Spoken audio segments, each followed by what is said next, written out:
analyze, manipulate, visualize, do whatever you want with the data. So that's the vision, right? That you have these huge data sets, and it becomes less and less practical to move these data sets around, to download to your desktop, do whatever you need to do, and then upload again, and so on and so forth. That becomes very, very difficult. So here we're going to have a data depot where you're going to have all your data residing there. And then you're going to have in the workspace, what we call the workspace in addition to that depot, you're going to have access to a set of tools and applications which are going to allow you to do a lot of things with your data. In addition, we have what we call the reconnaissance portal, which is of special interest to GADRI, to us here. The reconnaissance portal is a compendium of databases about reconnaissance from different natural disasters all over the planet. And then, of course, there is a learning center with all kinds of tutorials, including a bunch of resources on YouTube, etc., on how to use the platform. And the platform is free, right? Anyone, anywhere in the planet can access and get an account on the platform. And so the idea is that at the heart of this idea of sharing the data. And so there is different level of sharing. First, while you create your team, you can have data in your own space, and then you can create a team space, and create a project where you can have all kinds of projects in your space, and then once you finish your research, whatever it is that you are doing, then you can publish the data. And when we publish the data, and I'm going very fast, but one other aspect which is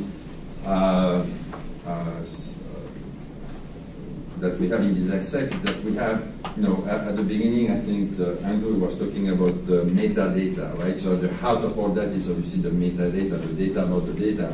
So remember, I think Tom was talking about FAIR, right? The searchable, find about the data. So you need to have metadata that will allow you to make sense of the data.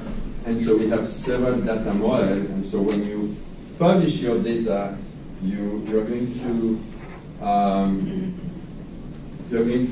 we have different data models, from experimental, simulation, hybrid, social data, and so on.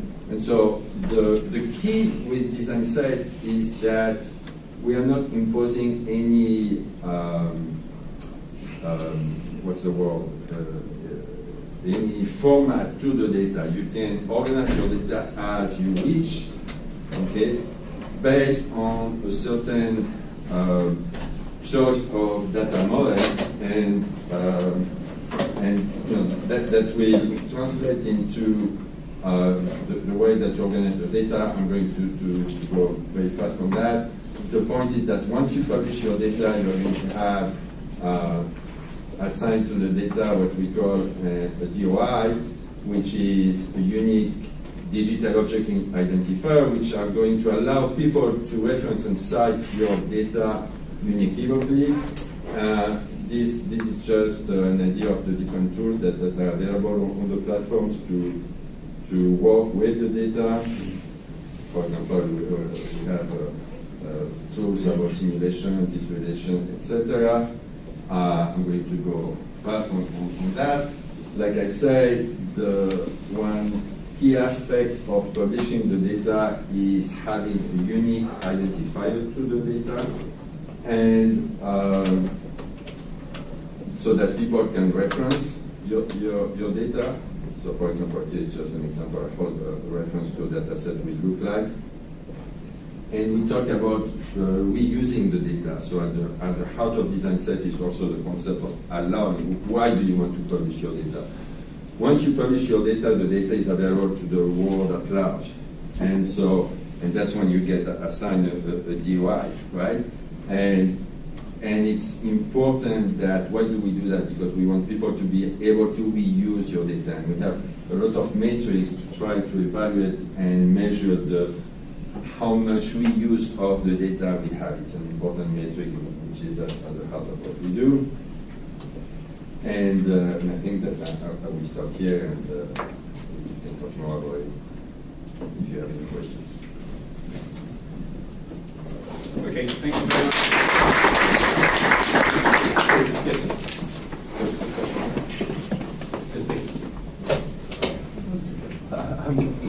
Sorry, I forgot to say, could people say who they are before they ask a question? Thank you, Professor Rampo. Just introduce yourself, sorry. I'm Nurani. Yeah. I'm visiting professor here, but my major topic is hyperinformatics. So I use data in my major. But originally I am professor in University of Tabriz in Iran, and also adjunct professor in Charles Darwin University, Australia. One question: what about the real-time or online feedback or communication? For example, one people is using your framework and got a problem. Can he or she talk with you online, real-time, to find what is the problem, or he should send email? Because you know, So good question. We are not a commercial network or anything, so no, we don't have like a hotline 24 hours or 7 days. But we do have a system also. If you have a problem, then there is a system that allows you to place what we call a ticket, okay, that we go to the technical team, and usually they will reply within 24 hours. And then we have what we call office hours, which is, I think, once at least, maybe twice a week, where we have one of our data specialists, which is on call doing these hours to talk to you or anyone that wants face-to-face interaction with. There isn't any restriction about the format of the data everybody can use. And sometimes we need to specific format for one use. Yeah. Because of that, I think it is very urgent, necessary to have such communication with your people. Correct, and I don't want to take too much time. Yes, you'll come back to that later. We can come back on that. But that's a very well-taken point. And I have a follow-up question, very short. How specific or how generic is the platform? Because I think it's a bit that, no, this works for earthquake engineering data, but does it also work for flood data, for wind data, for conflict data, for any research related to disaster risk? it's generic in the sense that it's blind to the kind of data that you put there. So and when I say data, we mean any kind of data, so numeric, text, videos, pictures. So can be used by the whole community. Correct. Yeah, very interesting. That's great. Yeah, so thanks. Thank you very much. Okay, we're going to get a turn in the sort of focus now, although it's actually follows on quite well from a few of the things that Norio Maki had in his. So the next presentation will be by Becky Richardson. Just to flag before Becky takes over, the committee has been discussing database, but more like active database, active database. And part of the reason for the active database is to do with the like an action data type of approach. So there's a point of connection there immediately. And it's quite interesting to see how, when we go to the other extreme of looking at the very local level and how we do risk communication and getting that type of data and into a data system, then we really got to think about the all of society approach. And that's what Becky will take it from there. Thanks very much, Becky. Thank you. Can you hear me? Is that okay? Great. Okay, so yes, so this is the research project. No? Can hear you. Oh, it's not on. There you go. Used to this game.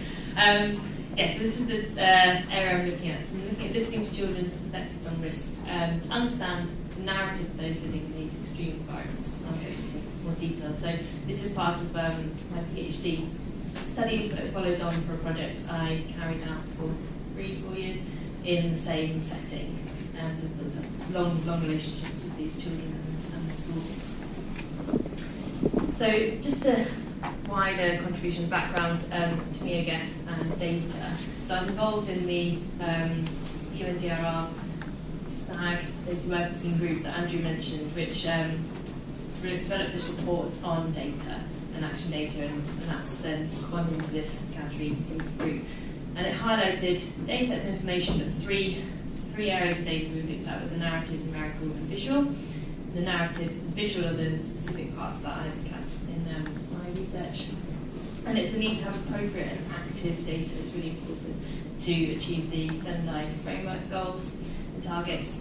And really what data works is the question we're asking around this report. What really works? What works on the ground? What works for people in progressing disaster risk reduction at all the levels, not top down. And then this data that's grounded in these local realities of working, but that's kind of where I work, where impacts on disaster risk, you can't separate them from where they're going to make progress again towards these Sendai goals. So it's really getting down into the ground, into the data with the people. And with GADRI itself and this working group, I feel this research fits to bridge those knowledge gaps through a whole of society objective. So working with children which are missing in many areas of data and disaster research, and how that influences social behavioural change, behavioural DRR. So looking at the behavioural change and social of these children to if they can reduce their risks, mainly around health and well-being, but also whatever risks they feel is the biggest risk to them. That's kind of what we're talking about. So generally we're talking about children, but they are marginalised setting, in a marginalised setting and group. This is coming from DRR, the UN, Sendai. To achieve this all society approach, you need to look at these different groups in society, especially in marginalised settings. So my project works in informal settlements in Nairobi, in Kenya. They're extremely marginalised, and they really need to be reached and heard. Their voices have to be listened to. So collecting data obviously has its challenges, limited access, communication, and ethical considerations, of course, with working with children. And the United Nations Convention on the Rights of the Child, just wanted to put that in there, which came about in 1989, which is a really landmark convention that states children's voices need to be heard and they need to participate in research. This is part of their right, and this has come through very strongly in their research.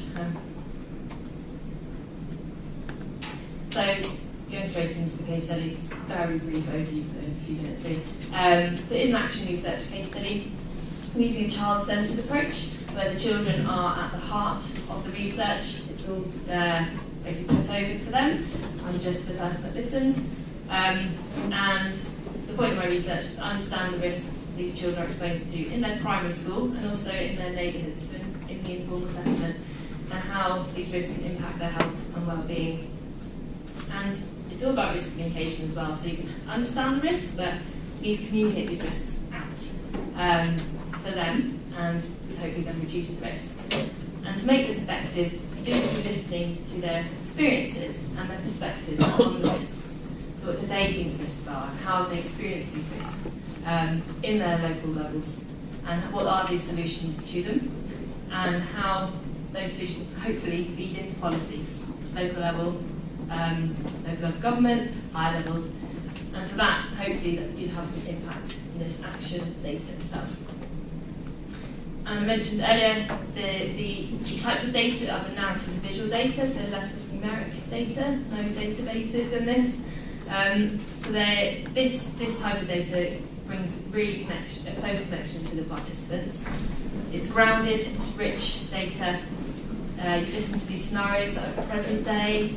They give the children an agency and a voice, it empowers them, and it's really accessible to those who may be illiterate or are shy, so they're able to draw something, but don't feel they can talk about it.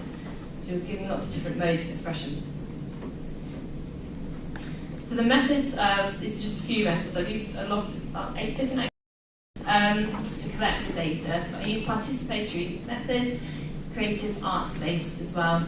So children really involved in everything, and it's very much over to them.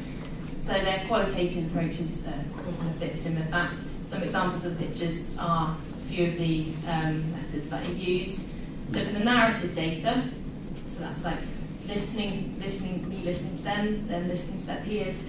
They do lots of storytelling, so they draw the risks and then they tell, draw and tell exercise, developing stories, and then these stories involve their perspectives, their experiences, their fears, and they become case studies, which can put into databases, potentially, we can talk about some of them today, and walking interviews. So we walked around the school, they held the microphone, they held the dictaphone, they led me around the school, I listened and just followed them, and they led the whole thing.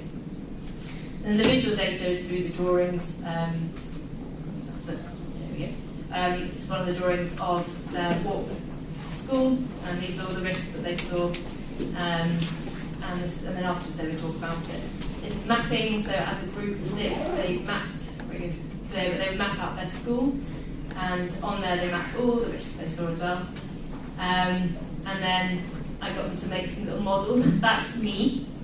I was kidnapped, and that's the hut I was kidnapped in, and that's the bike that they took me in. Yeah, that is actually, there's a lot of kidnapping of these children. So these real stories coming through, but they're in a fictional way. But I just love that little model. So there's lots of benefits to these. So you can get really enhanced engagements, less intrusive, power and balance of the researcher and participants, and really effective communication between you and the children. And then findings, there's so many risks that come out, as you can imagine, in the schools and the neighbourhoods. Okay, and so then, this is looking forward. Generally, just to kind of summarise this a bit, this type of data, it's really a good opportunity to retreat out of these extreme environments in a really good way. It gives the voice to these marginalised groups, which is incredibly important because they're traditionally not heard, and they are subjected to really a lot of risks. And this links to the midterm review of the Sendai frameworks, 2 of the paragraphs that Andrew mentioned, just to pull that. Particularly what's relevant to this project is it's the local, traditional, indigenous knowledge of these children, and also there's huge gaps, as I mentioned, gaps in participatory research, gaps with children. If you don't collect this data, these problems will remain invisible and they're not going to be solved in the policy framework, and this is true. So I've been asked, of these 2 of the questions that are in the booklet, I was asked to maybe bring them up and say them now, or I can answer them later. I'm running out of time. Maybe the first one, should I do that? The platform, yeah. Okay. So the first one, this is as a committee came up with these questions. So I thought I'd answer the first. To what extent should it be seen as critical to this agenda to include both real and perceived disasters related data? So these, it's critical, and the perceived risks are what these children are talking about. And it's the question of real and perceived is quite interesting because they are real, even though they're perceived. It's their perception, it's their experiences, it's their everyday risks, their everyday lives that they're experiencing that you may not have heard of before, but it's real to them. And that is, there's many of these, and that's what's impacting their health and their well-being. If that's what we can help with and change, then that's real risk. Thank you very much. Thanks, Becky. Yes. Okay, just to flag up the questions, there's 2 there, but there are a whole list of questions at the bottom.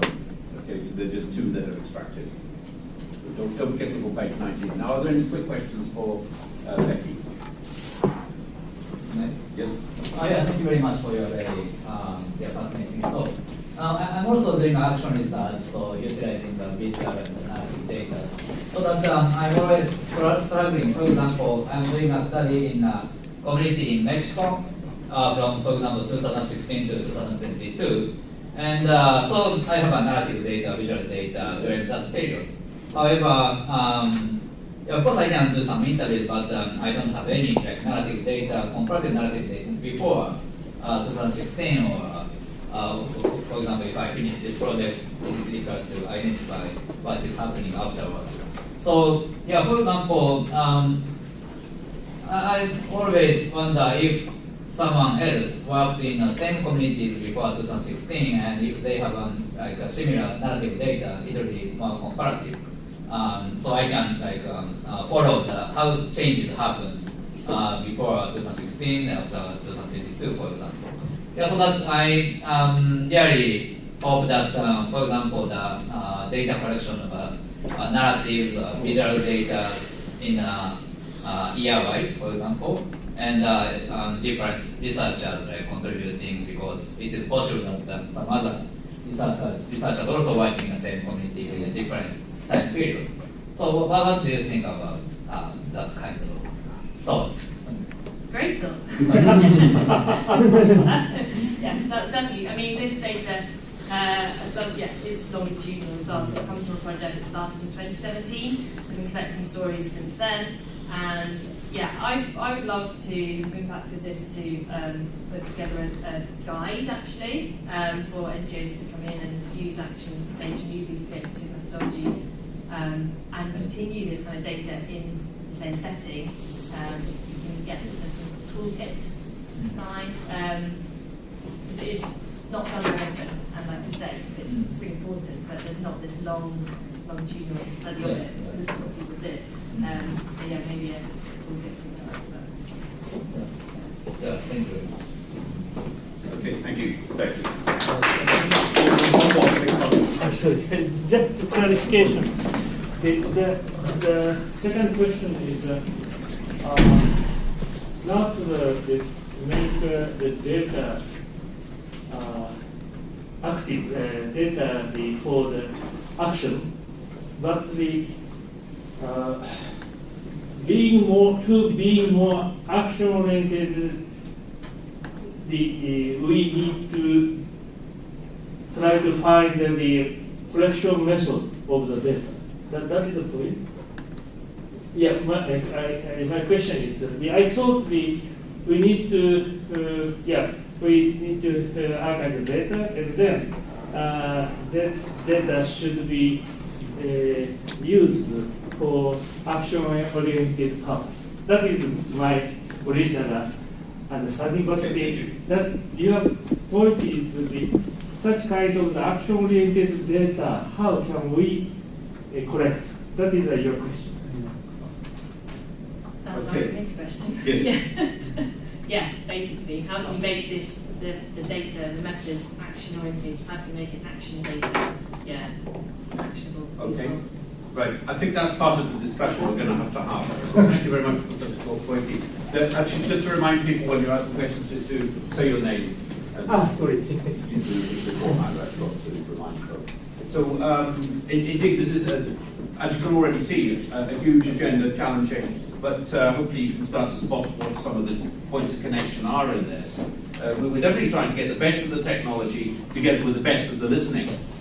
Okay, so the two ends, these are usually two different worlds, but not with this group assembled here today. They're not seen as two different worlds. Anyhow, on that note, I'd like to hand over to the next speaker, who will be able to talk about the database. Thank you very much. So, good morning, everyone. So, I'd like to talk about the ongoing project, the database project in GDRI, and that is kind of the contribution to this committee, I think. Next. Oh, I can come. Oh. No. This one? Other side.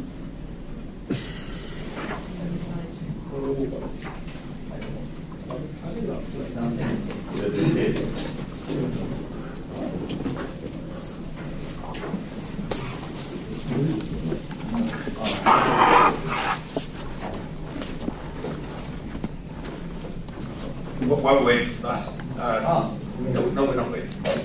Okay. It's okay, back on. Okay, thank you very much. So,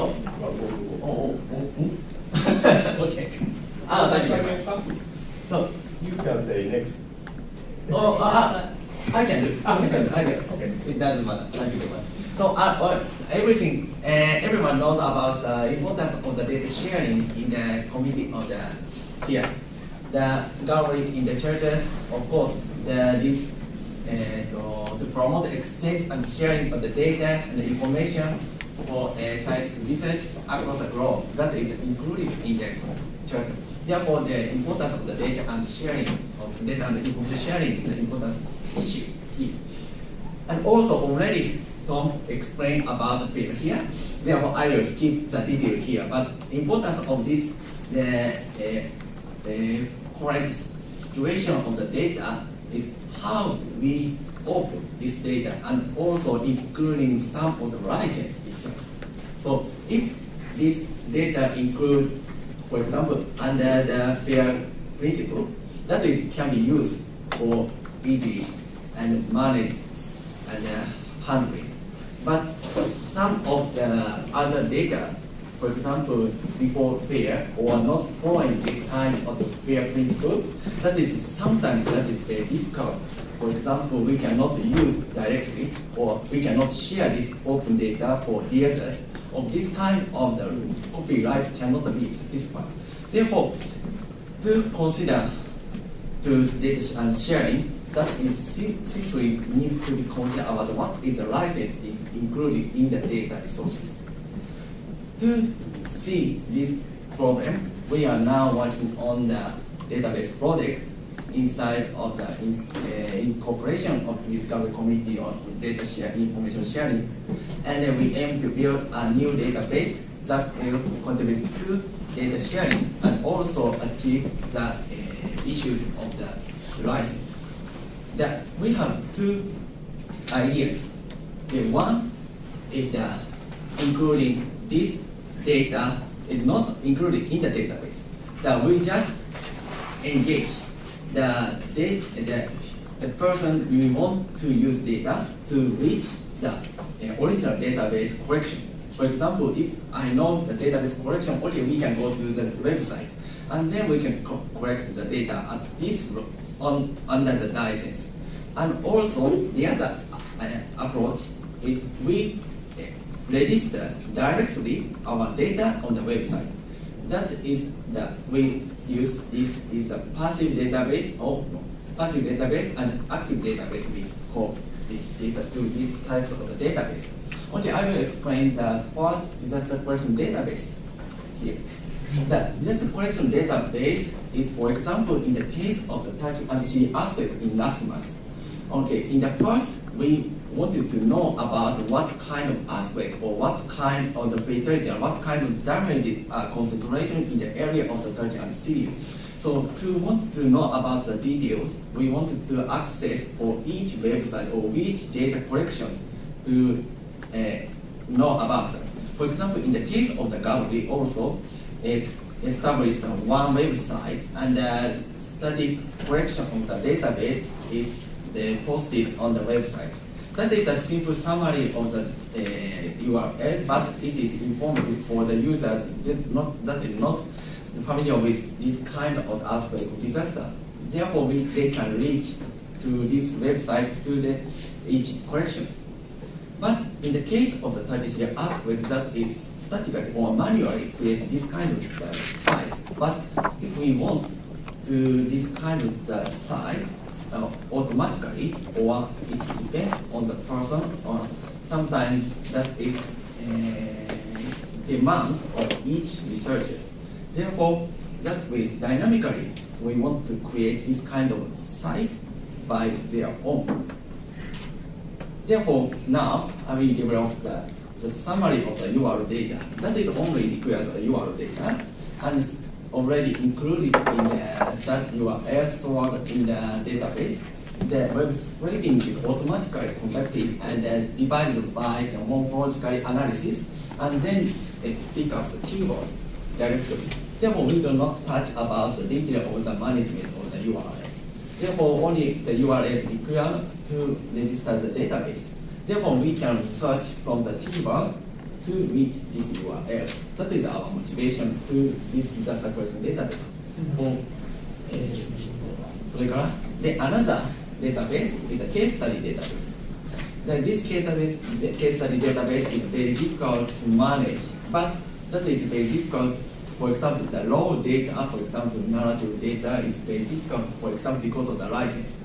Therefore, we want to summary who managed this case study, or where and when and how. That is included in this case study database. That we wanted to register from the researcher. They have the case studies. They can register in the database input, and then they can input where, who, how, and when. And then that is searchable from the where and the who and where and how. That is the interaction is communicated on the platform of this database. That is our motivation of the second database. Okay, I will skip here. Okay, the importance of this database is under development. Then now, this year is on the system design process, and next year we will implement the disaster collection database, and we will publish in 2 years later in the case study database for nursing. So that's all. This is because I have not ready for the detail of the system of this database. Therefore, I will explain the concept here. Thank you very much. Thank you. Okay, any quick questions for this presentation? Yes? Yeah, my name is Mizan. My name is Mizan from Kobe University, and just want to. This is just a small comments that we have developed a similar thing, and for Indonesian case, so we already able to automate the process of harvesting disaster cases and geotag them across Indonesia. So not only we can provide information about the risk at village level, we can already bring what are the cases and what are the disaster knowledge, scientific publication about that village. So hopefully we can follow up in a more close collaboration with GADRI. Thank you. Thank you very much. I think this kind of collaboration is very important, and also we can reach this database as well from this collection, and then we can reach for each other. That is a very important thing, I think. Thank you very much. Okay, thank you. And there's a round of applause for all the speakers for now. And talk again at the end. So, Tom. Thanks a lot to the panel. We've spent less than the first hour. Thanks for sticking to the time. It was a bit rushed, but I think now we have some time for discussion. I think that this is important. We heard very different views. The first one, Norio, you mentioned very clearly the problem of sustainability. And I think many of us can find ourselves in that. Old data that's not there anymore. You mentioned also in your question that the data is only for a certain point. But also sometimes data expires and it's not useful anymore because maybe there's new data or the situation changed. So this time element is very important. And it links to the aspects of findable and accessible data, the FAIR principles of findable and accessible data. Jean-Paul, you mentioned big systems, big data. I also saw Zenodo and there's others. So there's that's the technology behind it, and I think it links perhaps to interoperable in the FAIR principle, to make sure that between the disciplines we can share data in a way that the computers can read it and connect to it, big data, satellite data. But there's a whole industry out there too, the private sector with the Amazon cloud and all that's available too. So how do we position ourselves to that? The third talk, Rebecca, you talked about the data collection from the field and the perceptions, very different kind of data. And there's questions of reusability also. So the last FAIR principle was reusable. How representative is this perhaps for beyond the community to other communities? And again, there was a nice comment about that from Mexico and how can we translate this very qualitative data beyond the local case study, and also the last talk mentioned about these case studies we have to be careful for that. And indeed, the last talk was perhaps not about the FAIR principles, although you apply them all, but more about what we can do in GADRI concretely as a community of members, a community of people. We all are work in our own environment, but what can we do together to bring the experience from all around us together in perhaps one database or at least in one discussion.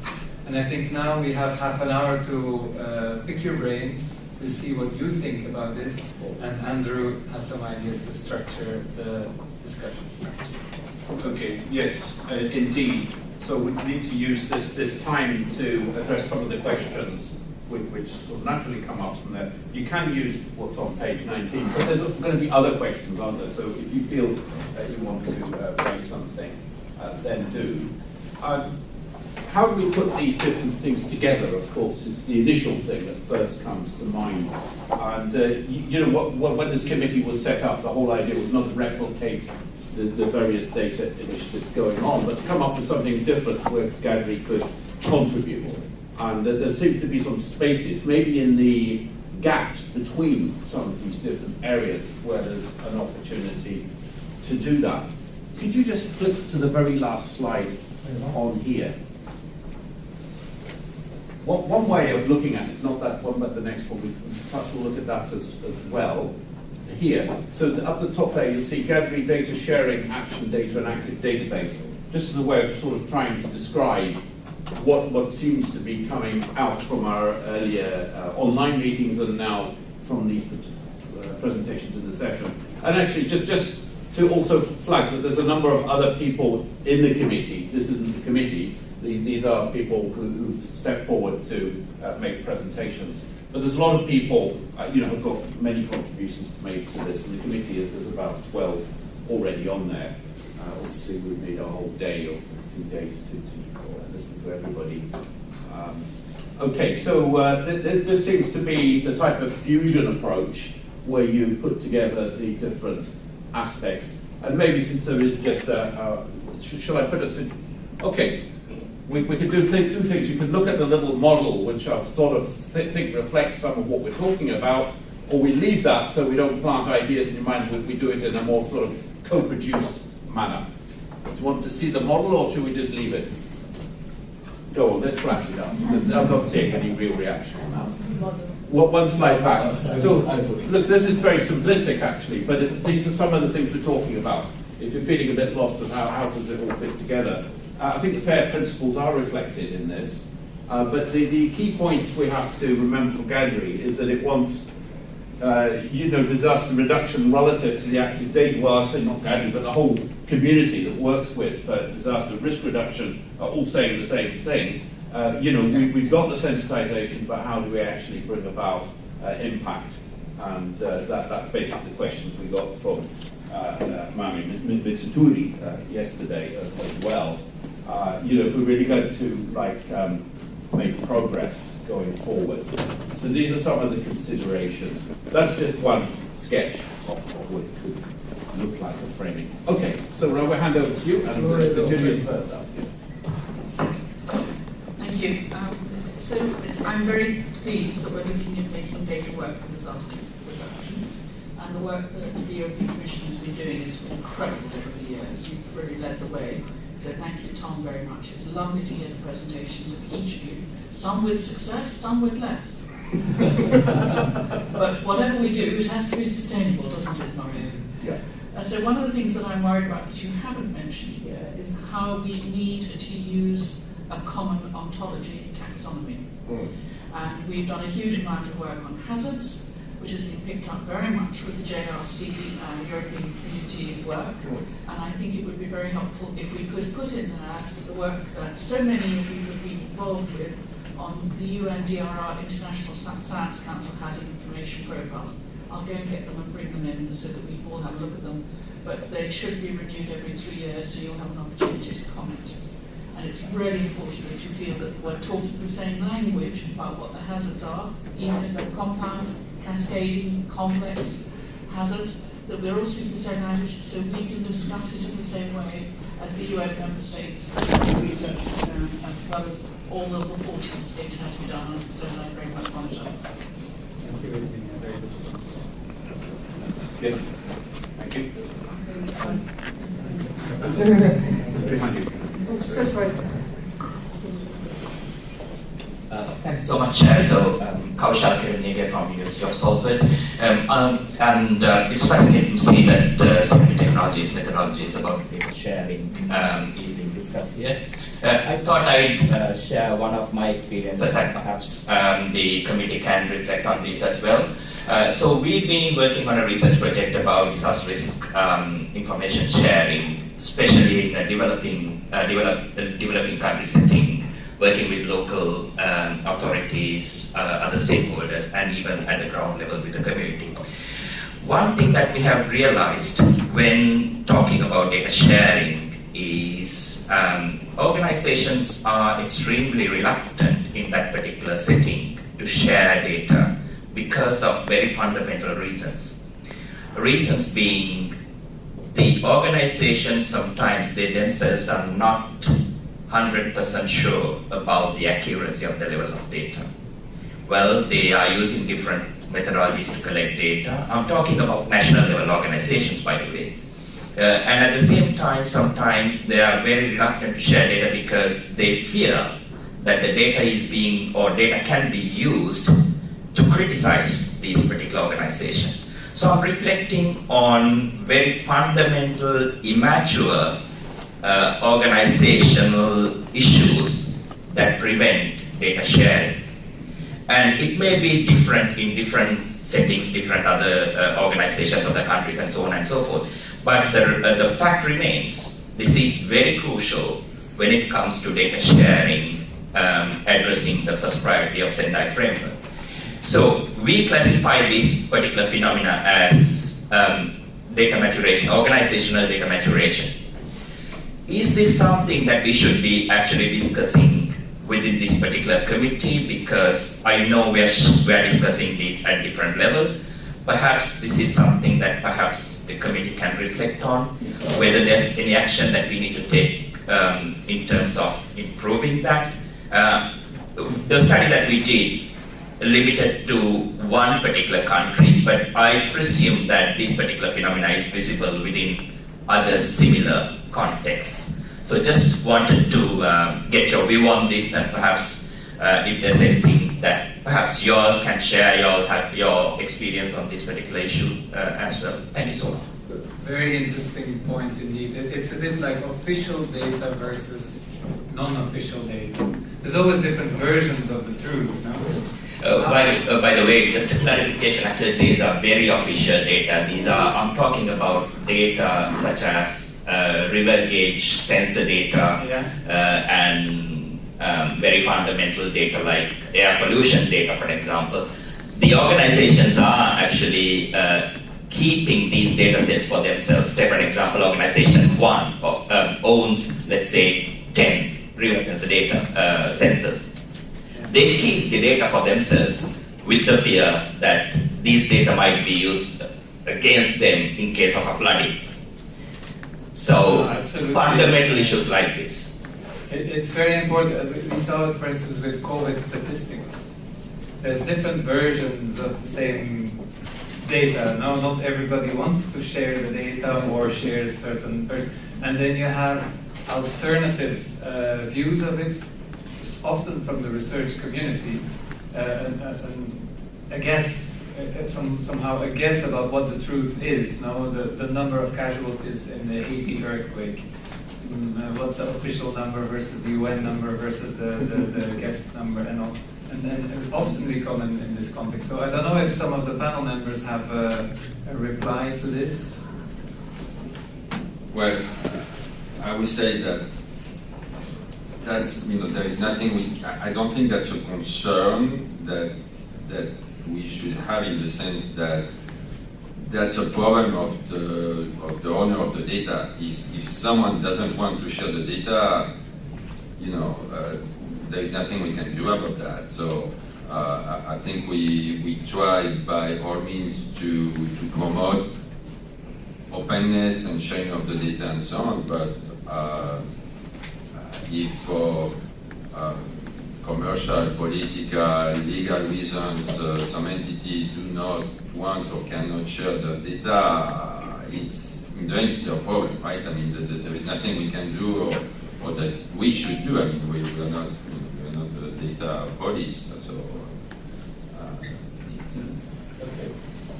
Thanks. Yeah, that's a really important point. And in terms of the committee, this asks the question: should we have a theme within this which is specifically about data governance, is what I was perhaps as a way of calling it, something, or data risk or risk data governance, to be even more specific, would probably be best. Okay, so that's a good point, and perhaps someone else could follow on that. Can I ask the room if so this is from official organizations, but from our own organizations, from your research organizations, do you have an open data policy? Is everybody publishing their papers in, what is it called, standard, like open, that you can, everybody can read it, and publish the data at the same time openly? Can I see the hands for those that have a policy that's open policy? And who has not such an open policy, so that the organization prefers to keep the data internal? No one. So those that did not raise their hand, what is the situation? The situation is that we would like, but the government does not like. So, for example, in my case, regarding water quality data, there is some restriction to give such data for popular use. Okay, thank you. Let me say your name. You had already done that, so.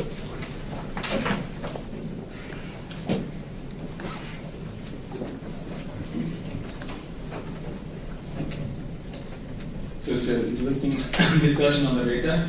My name is Indrajit. I'm from Asian Institute of Technology, Thailand. I'm a research professor in disaster preparedness mitigation and management department. My concern is both on the organizational data. So most of the scientific community data produced by some projects, and I'm very concerned about like the embargo or the data ethics imposed by that particular funding agency, because no data is produced by the scientific community of their own. Like as Tom mentioned, like there are many open access data. I do agree, but most of the data produced by the research community are the output of some of the projects. Like right now we are involved, like AIT is involved with like EQRI and GCRI projects. So we have the data ethics we have to follow. There are some embargo periods, and after that maybe the data will be in the public. So my concern is how we can handle that part, because most of us here are from the scientific community, and we are producing a lot of data.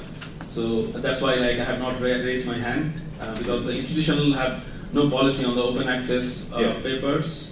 This depends on the agency. Okay, yeah, thank you.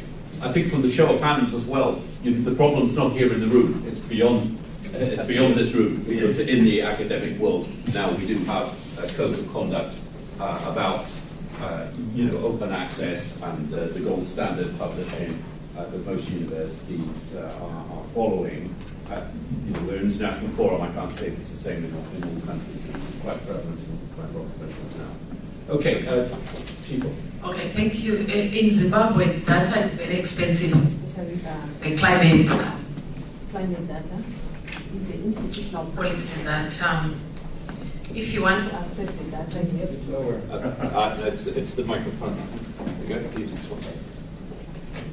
So I'll say that in Zimbabwe, data is very expensive, and it's institutional policy. So for you to access like climate data, you have to buy from the institution.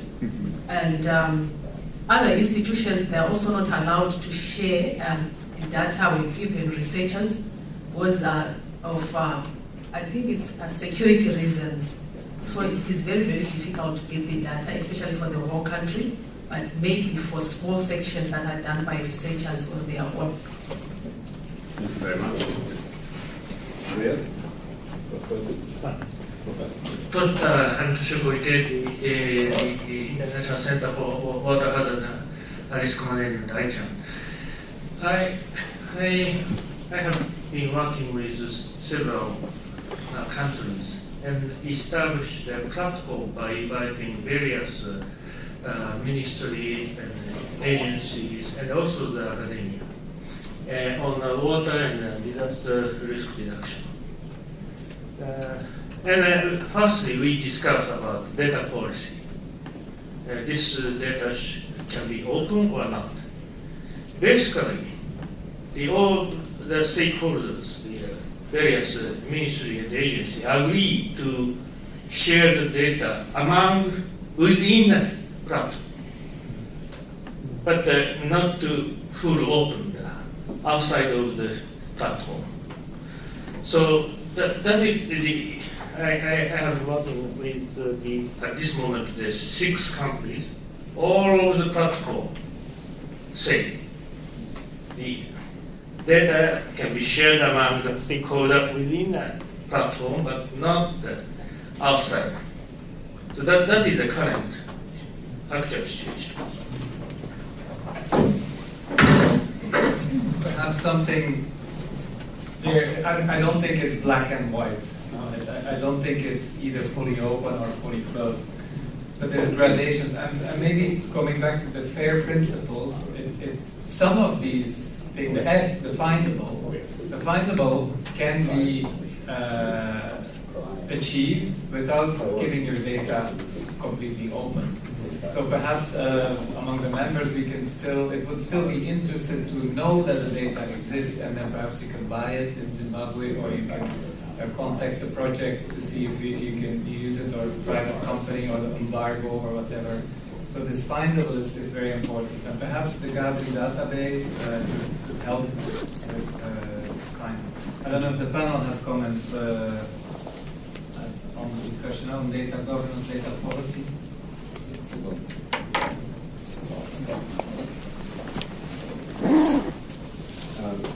Yeah, I think that's always an issue, and it depends. I think that here we are mainly academics, and so at least in North America, the policy that got that openness, and actually you are required by the funding agencies to publish your data. It's a must. But of course, if you're talking about commercial data, that's another matter, right? But I don't think that's the kind of data we are talking about here. But even, for example, in design set, we have several degrees of sharing. So you, like I was mentioning, you can have the data, you could be the only one to access it, or you can have a team of people, and there is no limit to the number of people that you might want to share your data with. Typically, it will be the team working on the project. And there is no, from the point of view of design set of our platform, there is no mandate. I mean, we want you to publish because that's the ultimate goal of having a platform like design set, but it's not that if you don't publish, your data is going to disappear. It's just that if you don't publish, then the only people that will benefit from that data will be you and your team. Yeah.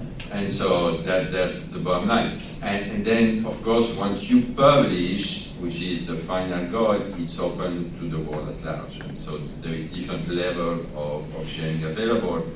And there is also, regarding, what you were mentioning about, there is also periods that can be set up so that you can, you might want to delay publishing until you publish your paper or your finding, right, and then publish the data. So I will mention also that the journals also are more and more requiring that your data be available when you publish a paper.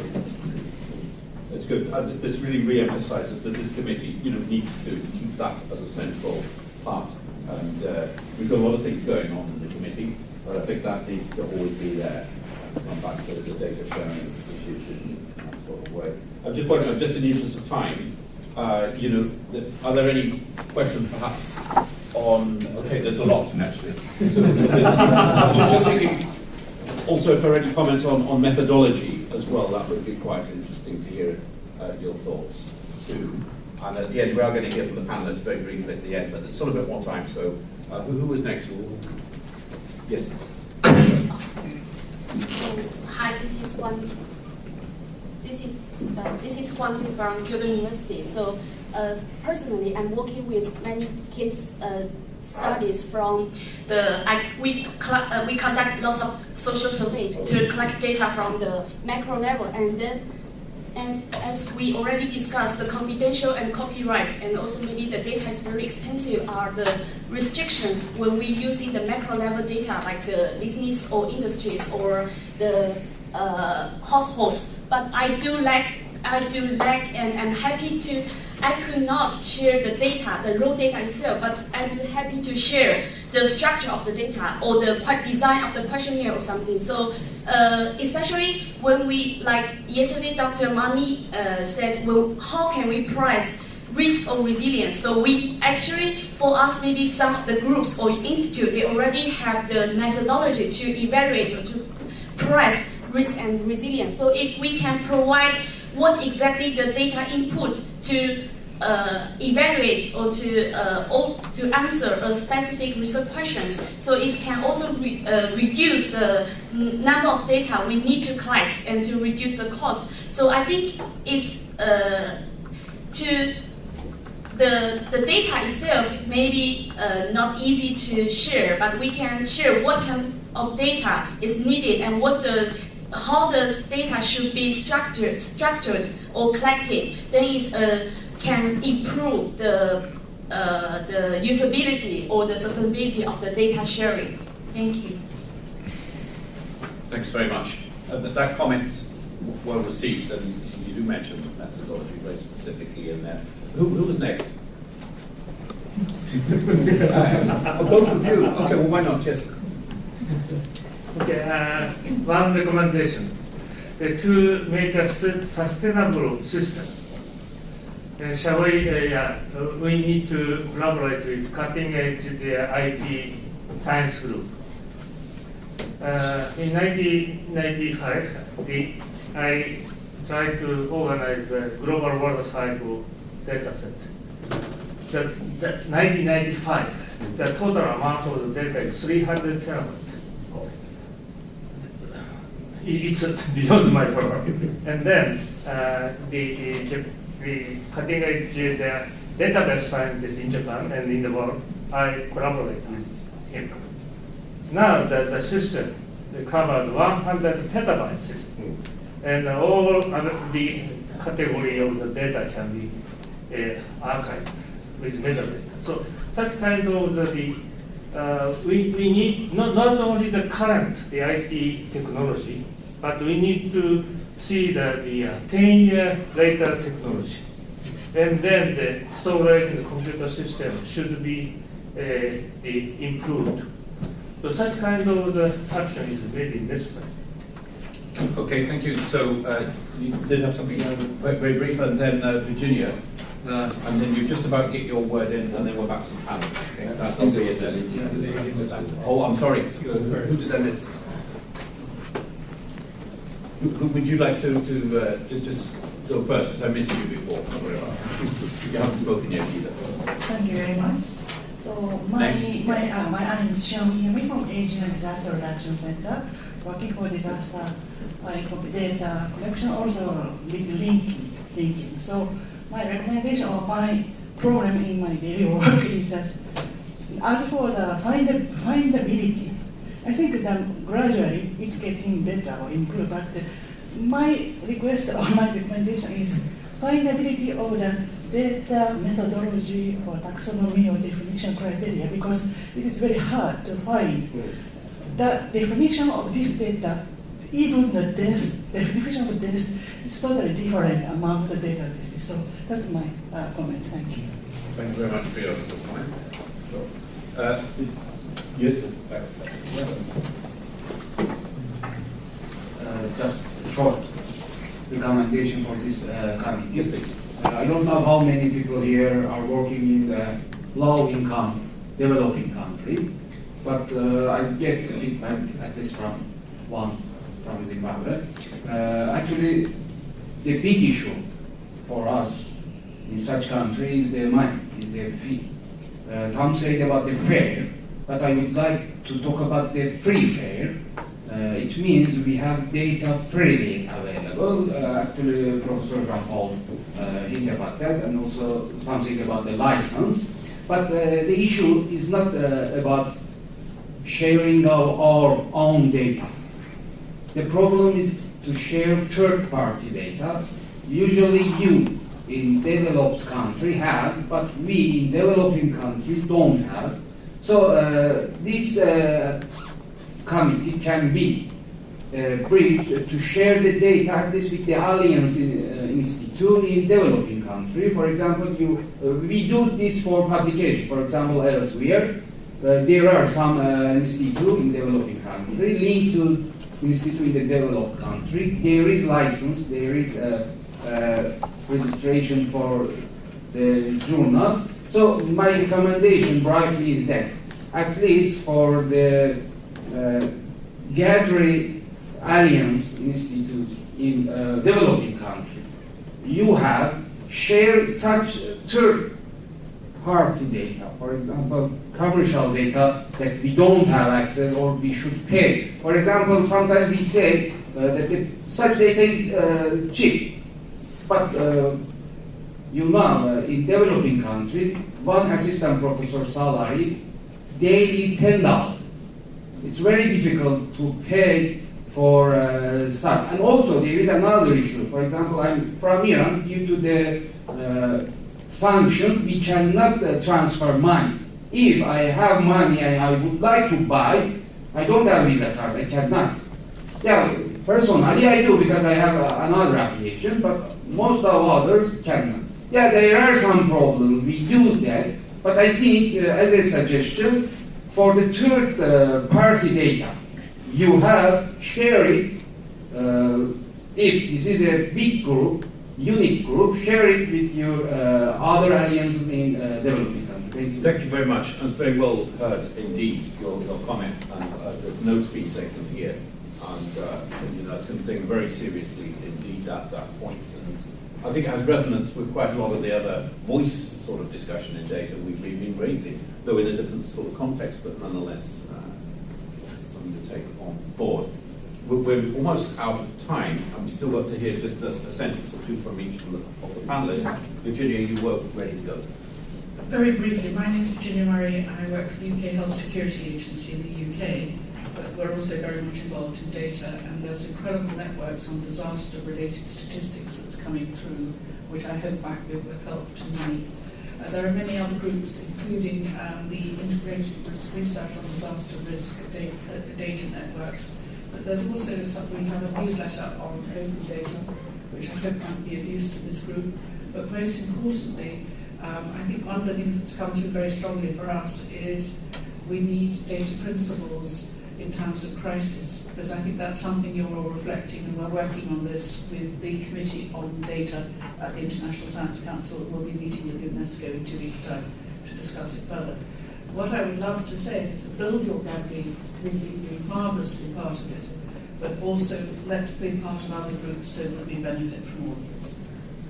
Okay, thank you. Noted. Good. So we just end with a sentence from each of our panelists on what they feel is a priority for the committee. Okay, so the first priority is just the sustainability of this database.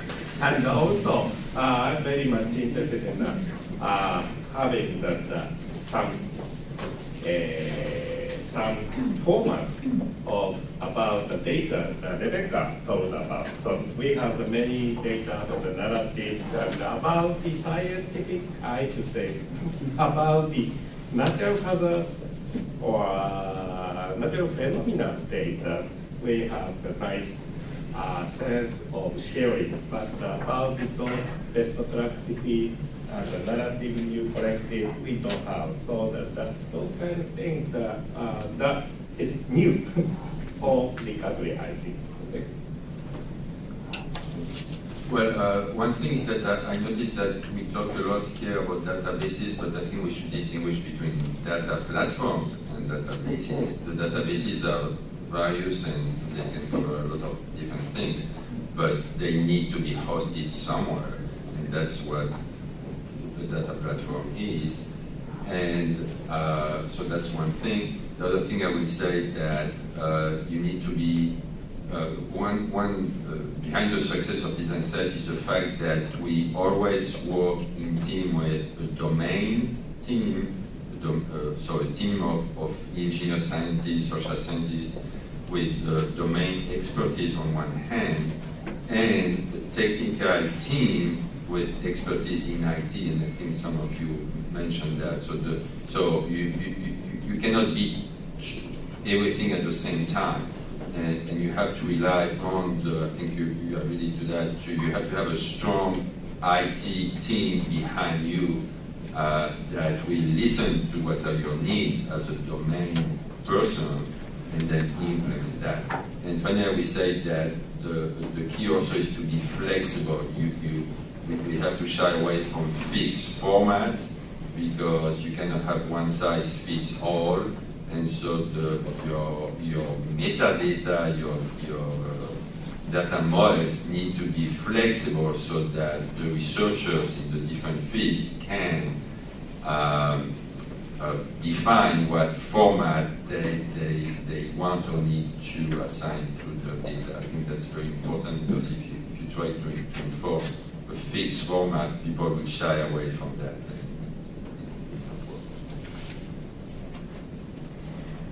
Yesterday, the point with the mummy children made the point that children aren't inherently vulnerable. They're made vulnerable when their voices are not heard.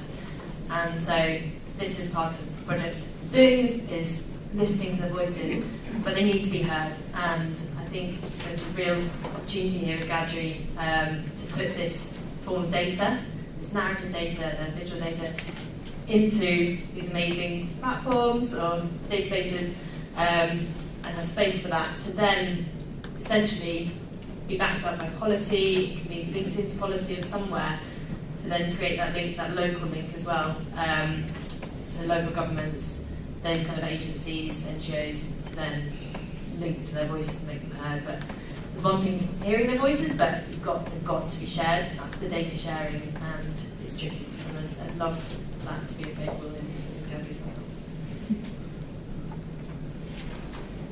So, in my understanding of the data sharing has a still problem. For example, in the case of the organization and the institute has a different kind of the license and the situation, regulations and things.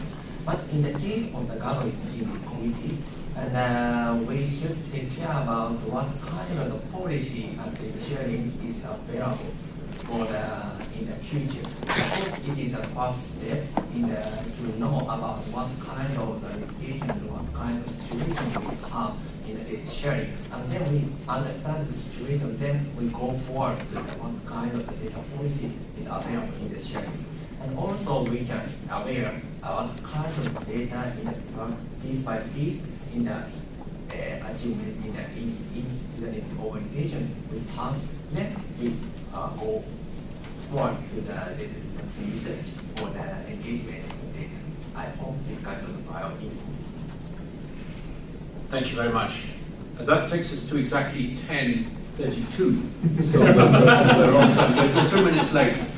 But look, just a few wrapping up things. Just to say that the committee is completely open for members to join us. I believe is the idea. And also, if you have further comments, use the rest of the day and tomorrow, and indeed the following session, which is a feedback session. We already, thanks to Tom, we've got some really good notes from the session. We'll be able to put feedback in the next session as to what's been going on here. And there'll be an opportunity there probably for further comments at that point. Okay, so this is ongoing work, obviously, and let's see how it all emerges going forward. But at this point,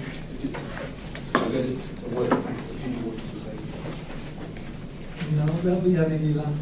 Yes, okay, co-chair. So, thank you. One question, or I leave you with one thought also. We're doing a lot of this for the UNDRR, in support of Planetary Review and Sendai. They started actually a big data project just recently, which is called the Risk Information Exchange. And they are asking everyone, my research organization, everyone, to please put their data in there. So perhaps something to consider for us as GADRI is, should we develop our own platform, or should we use one? Or is there room for both? Perhaps it's not all the research data. We have a lot more data, petabytes of data that cannot go in their platform. But some things can go in there. So let's see what's out there before really deciding what to do and consider this carefully in the data committee. That's absolutely, Tom. There's completely no space for replicating anything. We really have to be careful. We will have a limited amount of time and resources put into this, and we have to be successful at what we're doing. I just want to then say a word of thanks for all the people who have turned up, who obviously share the same types of interests and concerns and ambitions. And you do keep active, and thank you in particular then for the members of the panel who gave us those excellent presentations. Thank you to my co-chair as well, Tom DeGrove, for taking notes, and for everybody. A round of applause.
Good morning, everyone.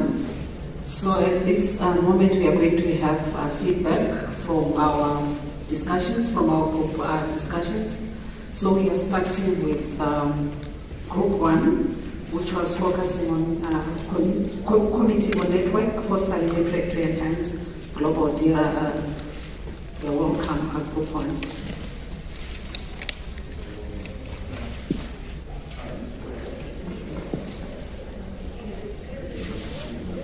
Okay, if so, we can move to Group 2. Which was focusing on committee on networking, fostering network to enhance global data.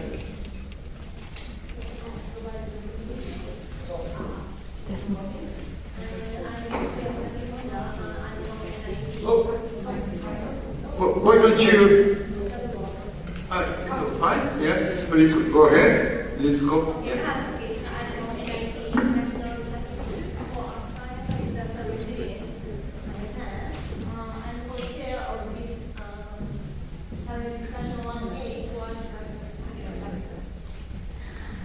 Achieving a sustainable and resilient society is based on networking. This is a summary. Yeah, it will be easier. And for a while, maybe the panelists, you can go down on the floor to see the other group's presentation. Yeah. Okay, so this is the GADRI objective. I'll just make the first one, to establish a global research network that promotes and engages in disaster research.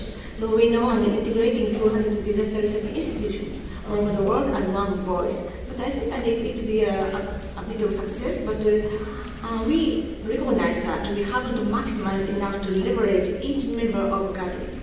So, we provided these key questions. And the first one is, what's the exchange between individual GADRI researchers, that's the internal networking. The second one is for the external networking, and which stakeholders should GADRI be networking with. The third one is how would GADRI approach and networking with these kind of the multitude consumers, and how can GADRI support its members in need. So we did, and also and this is our agenda. And first, we had 4 speakers, prominent speakers, and written here, and Professor Razu Shaw, and Dr. Sato from private company, Professor Jean-Paul Pinelli there, and Professor Goto Hiroyuki. And so each speaker give around 10 minutes on networking, and then afterward we did one cafe, and it's not a real cafe, and it's like this. We had a small group with speakers. Each speaker will discuss these participants. Our participants are around 20, and we made 3 groups with 6 or 7 and 5 people here, and to discuss and deepen our discussion, and then try to give answers to the 3 questions. So the conclusion is here. And the first one is, as mentioned, and how can we foster exchange between individual GADRI researchers with internal communication. So there are several proposals here, and I'm going to give some quick guidance. And the young professional researchers to collaborate and exchange in and across region. So you could do an online but face-to-face meeting is much better, as we know. And then also using social media.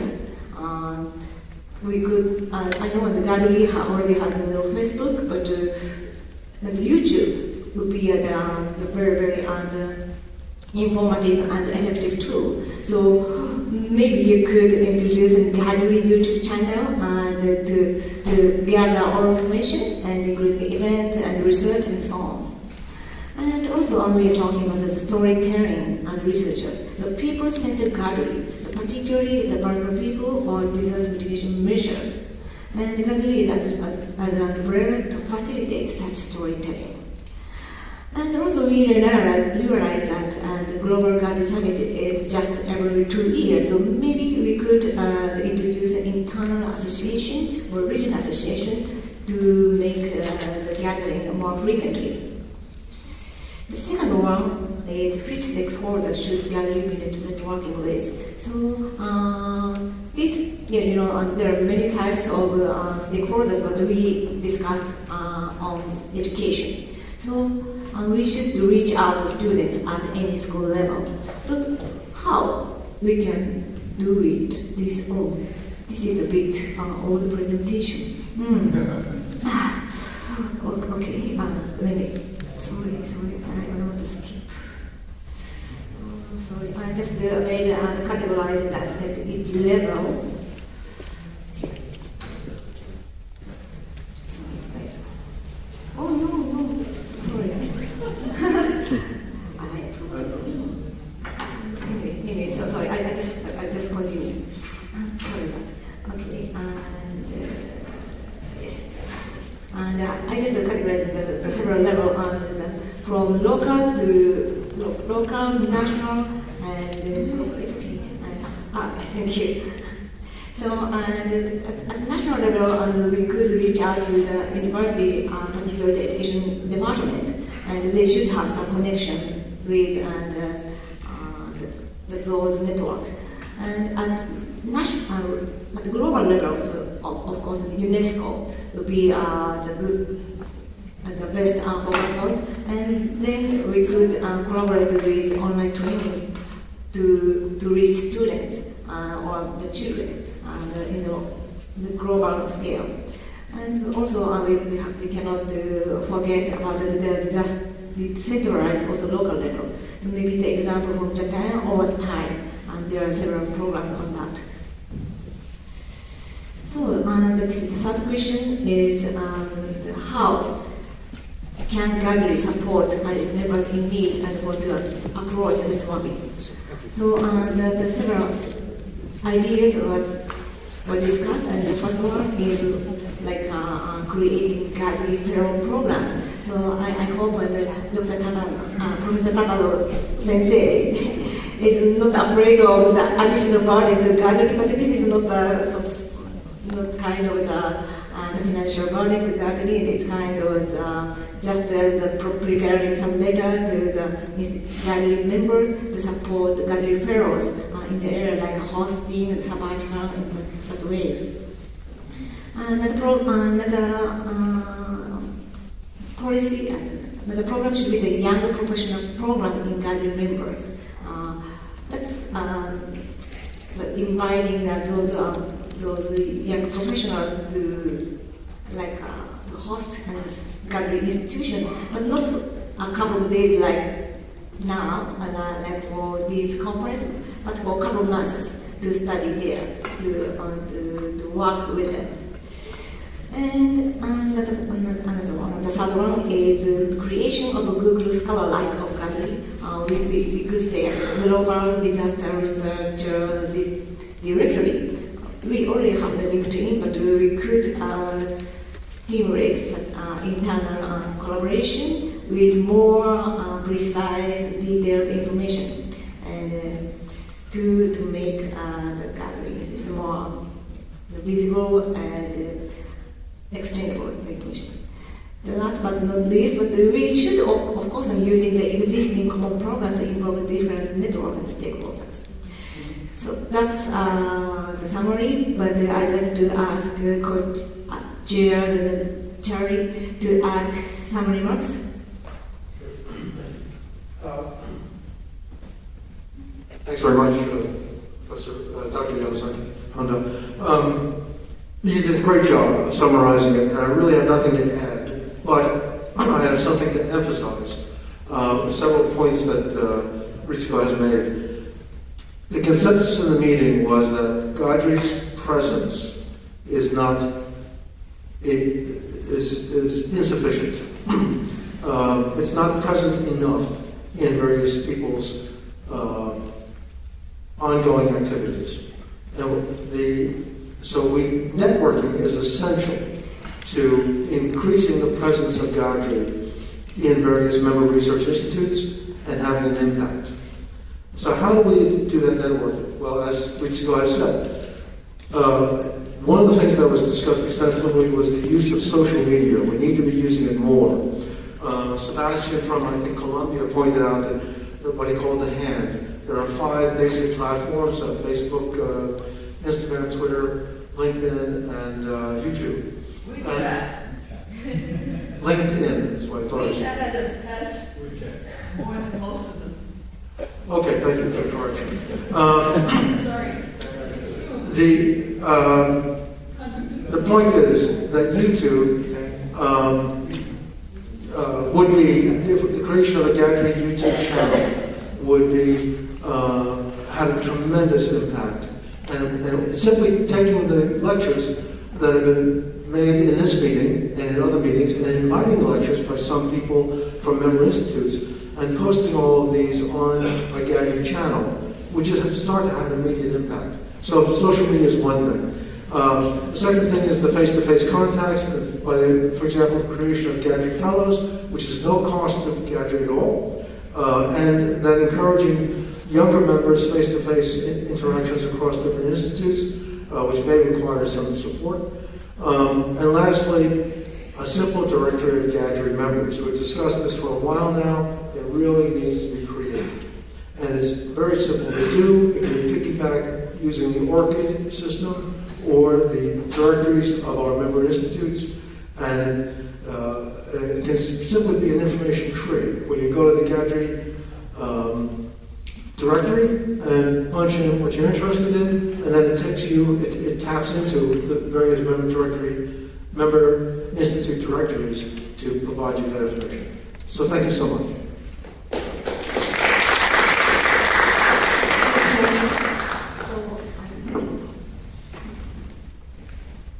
Thank you very much for the presentation.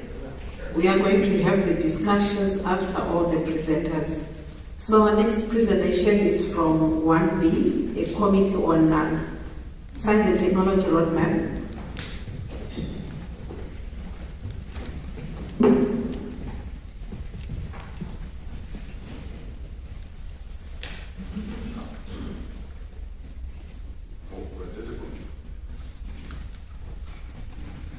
Okay, thank you very much, Chipo, to introduce us. I'm 1C, 1B, maybe. I'm sorry, yeah, maybe wrong, number, right? And then actually, I had a problem for the lack of the power of my PC. And then I lost all the data for this morning. I'm sorry, I cannot access for that. So basically, not very, very very much correct report can be made. But I think basically, based on the concept notes and what I remember, that some important discussion points, I would like to summarize this. The purpose of this session is to definitely GADRI S&T roadmap applications, which is we have been started for this activity basically from the beginning of the GADRI summit. But actually at that period, basically we have been divided into 4 category groups basically for the different hazard. And then we have been discussed what should be done for each field. That is has been discussed. But recently, definitely more multi-hazard frameworks or systemic risks or risk-based discussion definitely much more important. So in that sense, we should modify the kind of GADRI S&T roadmap from the beginning. Okay. That's my understanding. Then actually key questions for the S&T roadmap definitely include understand maybe in the functional basis, like kind of the first maybe definitely we should understand the phenomena. That is definitely we should include in the S&T roadmap. And developing adaptive technologies, that is also the one of the important.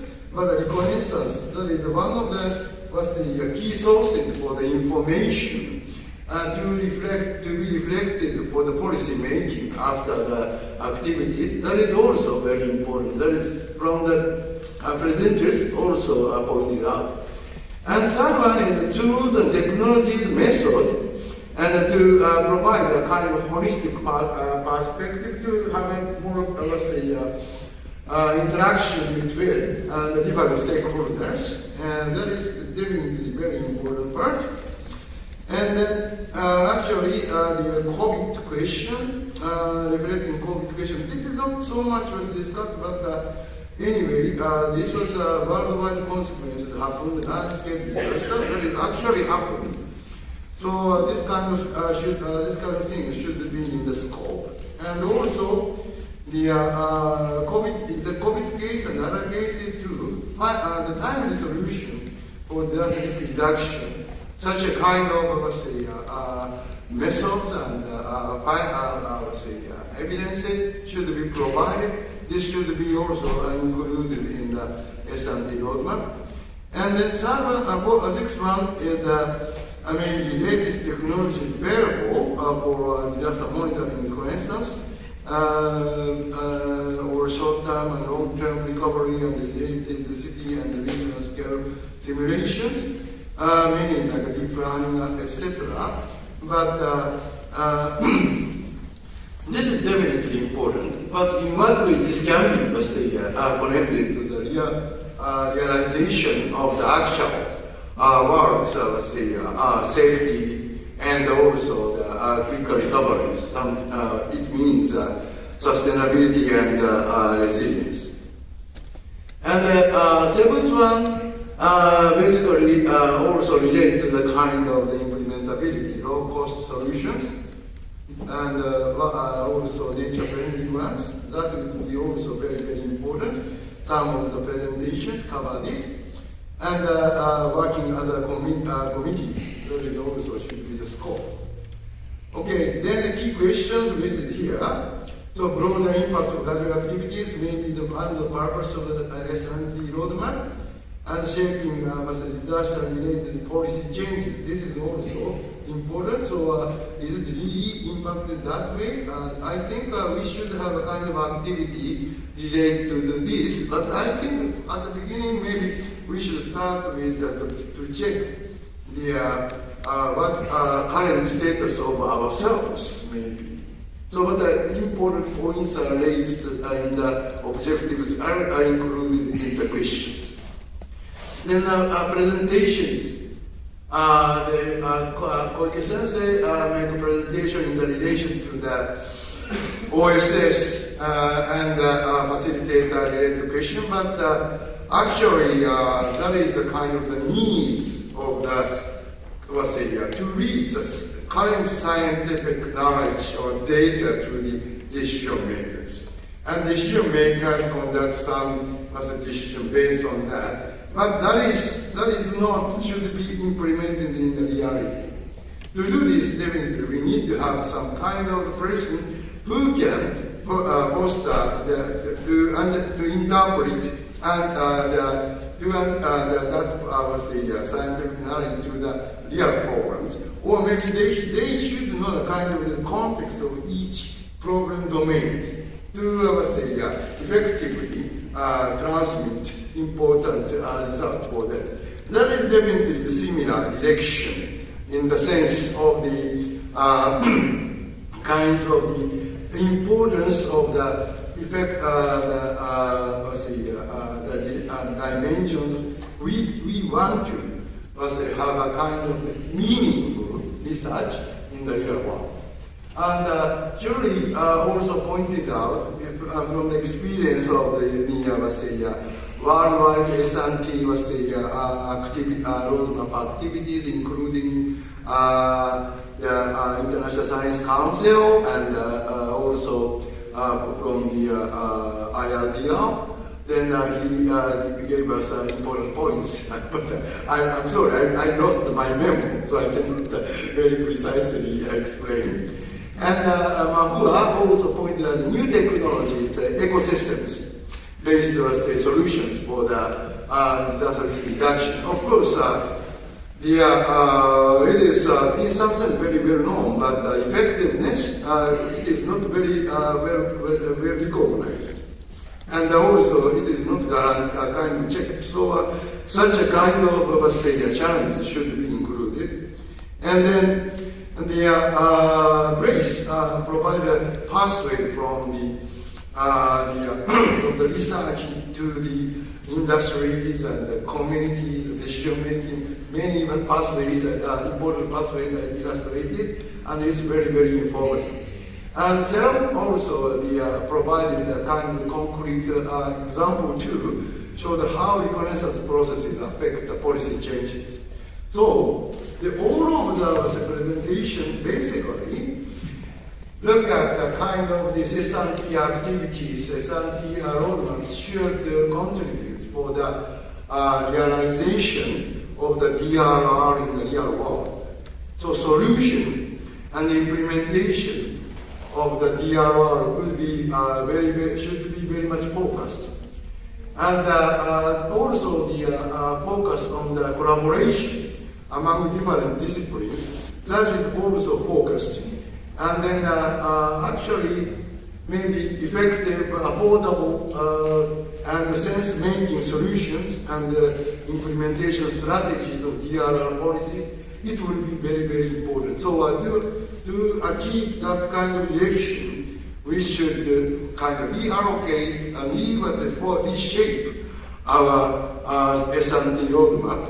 I think this is the kind of starting point of the discussion of the S&T roadmap, but I think based on this discussion, we intensively discuss the modification of the S&T roadmap, GADRI S&T roadmap, together with a member of the committees.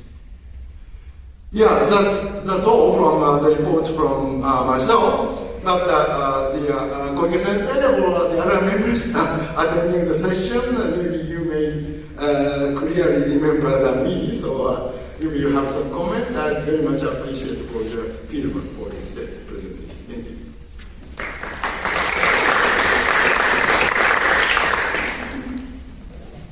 Thank you very much for the presentation.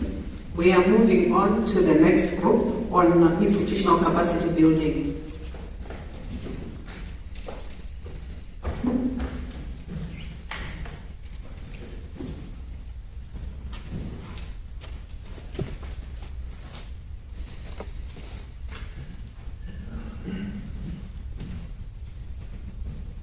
Hello. Yeah, thank you, Chair. And thank you, everyone. Good morning. Myself, Shubho Samadar from BRI. Well, just in the beginning of the presentation is a disclaimer that this is my interpretation of the summary of the group. Maybe it's very biased the way I will present, but my chairs and co-chairs. So we have Chair Professor Lee, co-chair Professor Kalonji, Ms. Manatsa, and also from DPRI we have Professor Takemi and Professor Kawaike, the co-chair. I don't have the photographs of the session at this moment. And we had a keynote speech from Professor Rainey, and other panelists were Bill Ho, and Hailsa, and Professor Geoffrey, and Professor Dimitri. So I tried to summarize the presentations, and then after these we had a very short question and answer session. So starting with the issues and challenges of capacity development and building. One of the issues is that there is lack of clarity regarding the principles. There is no framework in DRR capacity development.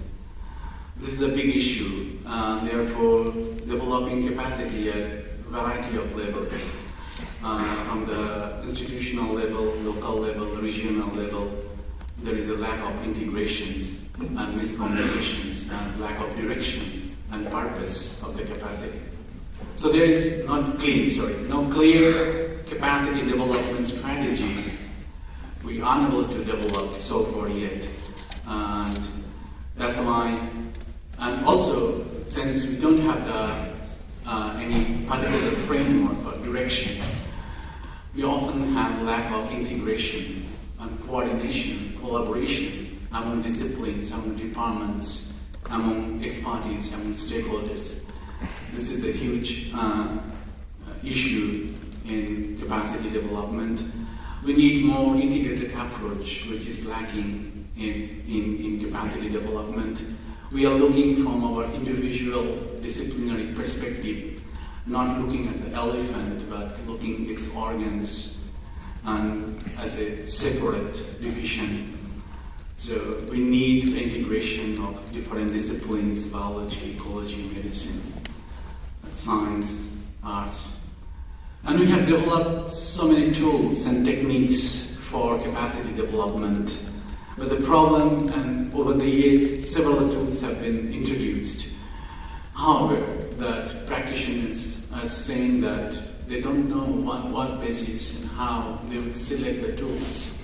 They are not finding an appropriate tools to apply in a particular situation. Because our training, our techniques are so ad hoc. We don't know which one to put and what outcomes would come from them.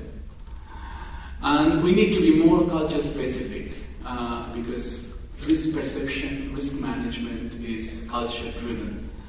And so our capacity development should be culture specific.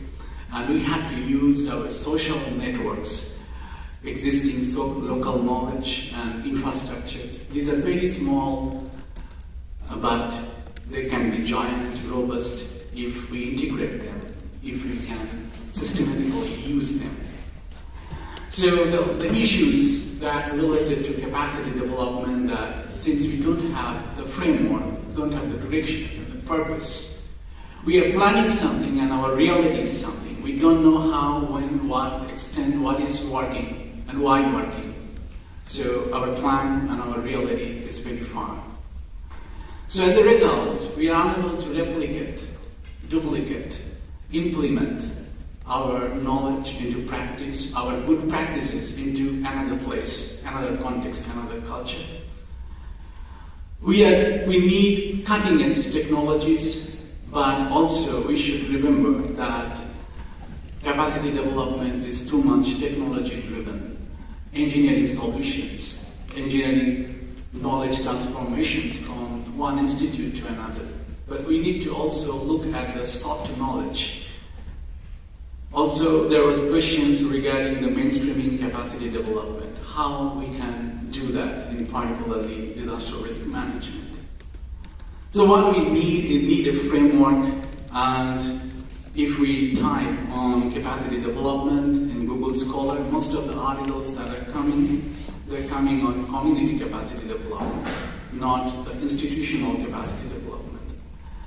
But the issues related to the capacity development of the community, that most of the time we depend on the foreign institute. And immediately after the disaster, foreign institute cannot reach to the place. They cannot enrich the knowledge and enhance the skills of the local community because of many other issues. So when foreign institute involved in capacity development of the communities in the local level, it's a slow process.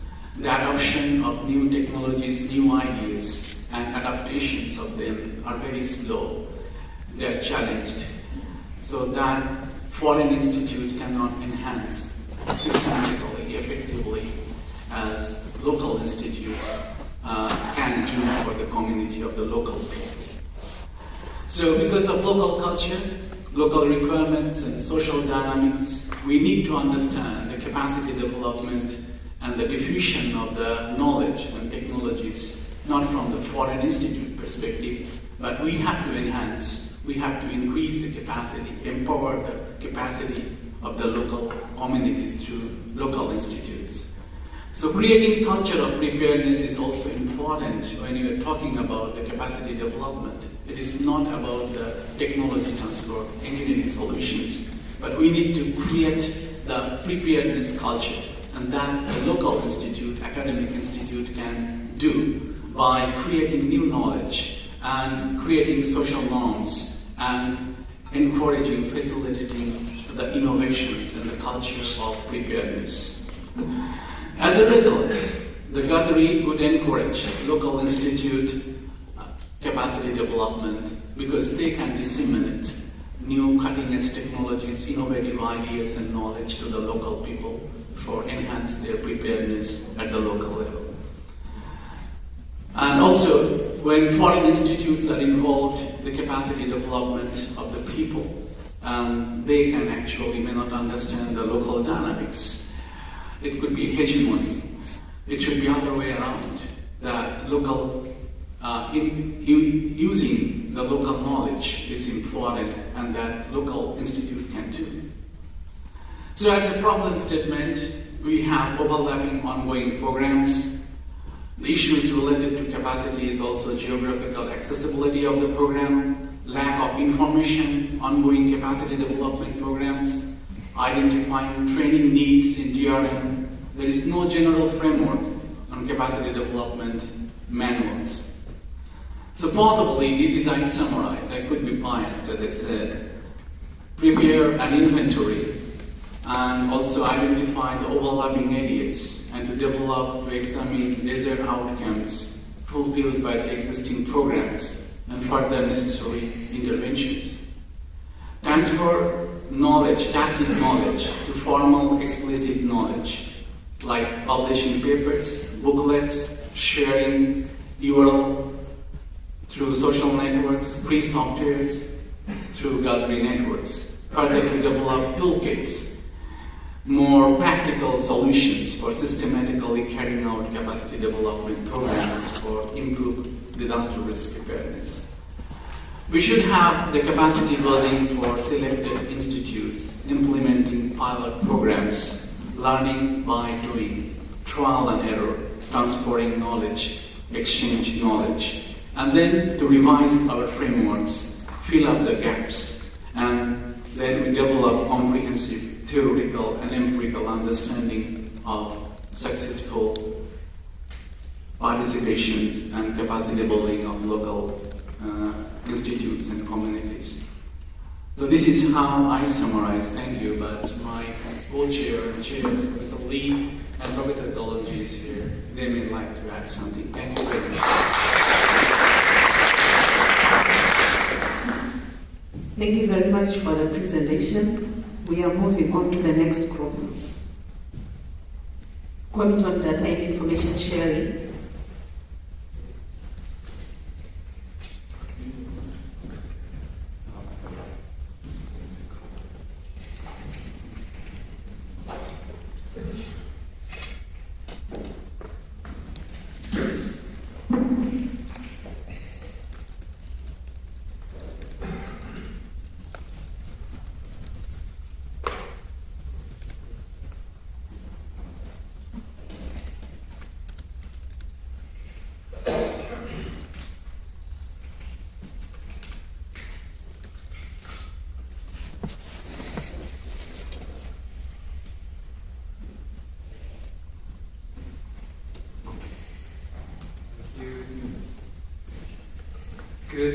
Almost good afternoon, no?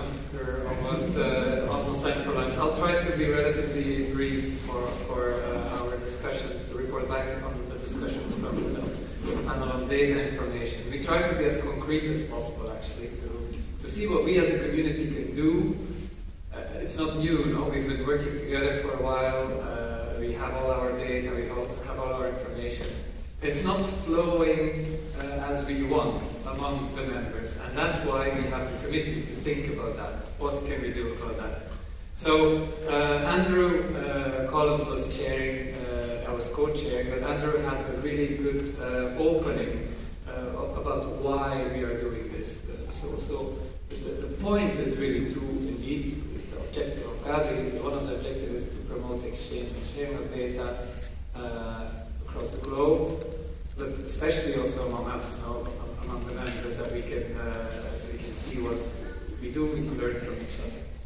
Over the years, a lot has happened, and there's terms like action data, bridging gaps to knowledge sharing. That was the theme of the previous GADRI. Also, now that the online one, the virtual one, there was a lot about bridging between things. And the term of active database, which means it's used and it's alive. So those things have been around, and also now we discussed about them. A bit guiding the discussions was this FAIR principles, and perhaps I want to see a show of hands about who knows about the FAIR principles, who is aware of them.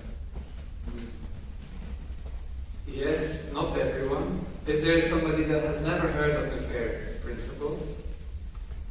1, 2, 3, 4, a few, okay. But perhaps it's just a new name for something that's been around for a while. But the idea is that data is not just enough to put data somewhere on a website and then everybody will use it. No, it takes work to have your data used. It takes work for a user to find data, to access data, to make sure the data is interoperable, that we can be cross-disciplinary and connect our systems and our data and understand what's happening, and to make it reusable, especially to document and to make sure there's a context, there's narratives, somebody else can understand our data. So this is not new. You see gofair.org has a lot of information about that, and it's important that we all make our data fair, basically. Now, this came nicely through the talks. We had 4 talks, opening talks that were very short and to the point, so that we had a lot of time for discussion, and the discussion was actually very interesting. So Norio gave very good examples of databases that were excellent at their time, but then all of a sudden they don't exist anymore, or they're not accessible anymore, and the sustainability of all this is so important. We do a lot of good work, and then we move on, we change jobs, the organization changes, and it falls in a black hole. So what can we do about that? Jean-Paul took a technological point of view. They have an amazing system. They developed an amazing system in the US for managing tons of data, big data, and link it to high-performance computing. Some others are doing similar things probably, but so there's a lot of these platforms around, or not so many that are as good as that, but it's important to think about the technology of data exchange. Rebecca had a very different contribution, and it was more about microdata, about data from the field, about talking to children in the slums in Kenya, and how important it is to learn from them what they think risk is, so that we can, in the Sendai framework, actually address the views and the perspectives of those that are marginalized, particularly children and all. So it's important to have that data. It's around, it's small projects, small microdata. There were others in the room that had similar things. But it's difficult to know what else is around, who else has this data, can it be shared, can it be reused in other studies. And Hirogoto, in the end, presented a proposal for a database that GADRI can develop to exchange data among us, kind of a catalog of data, perhaps even a step further to automatically look what we have and collect it. So a couple of good ideas, and then we went in the discussion. Again, in general, there was an agreement that these principles are important. Once you understand them and what findable means, it means we know where things are. We make sure our own institution publishes the data in a way that can be accessible. Virginia brought the elements of taxonomy and ontology. It's important we talk about the same definition of hazards, and her work is excellent in this regard. But perhaps there's other taxonomies and ontologies that need to be considered.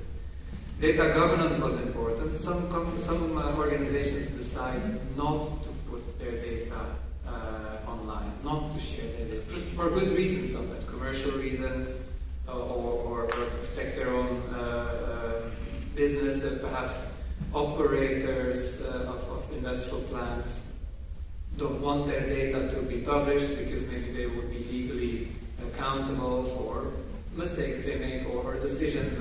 So there's all kinds of reasons not to put data open. Still, from a research point of view, the research organizations typically have a policy of publishing the data openly. And this could be encouraged very much in the GADRI context, of course. Other aspects about data policy and ethics, for instance, Virginia brought up an interesting idea. There's work going on data principles during a crisis. During a crisis, things change sometimes. No? So people open up. The Turkish government opened up an enormous archive of aerial imagery right after the earthquake. This was amazing. It was collected, and I remember in the Haiti earthquake, this came online very late. The American government then took all the aerial pictures, but it was online a bit too late to take action. And now in Turkey it was online immediately, and it was very, very useful. So sometimes policies change, and it's important. Perhaps GADRI can play a role. Perhaps we can think about that, what would be good principles, and help the UN then also to take this further.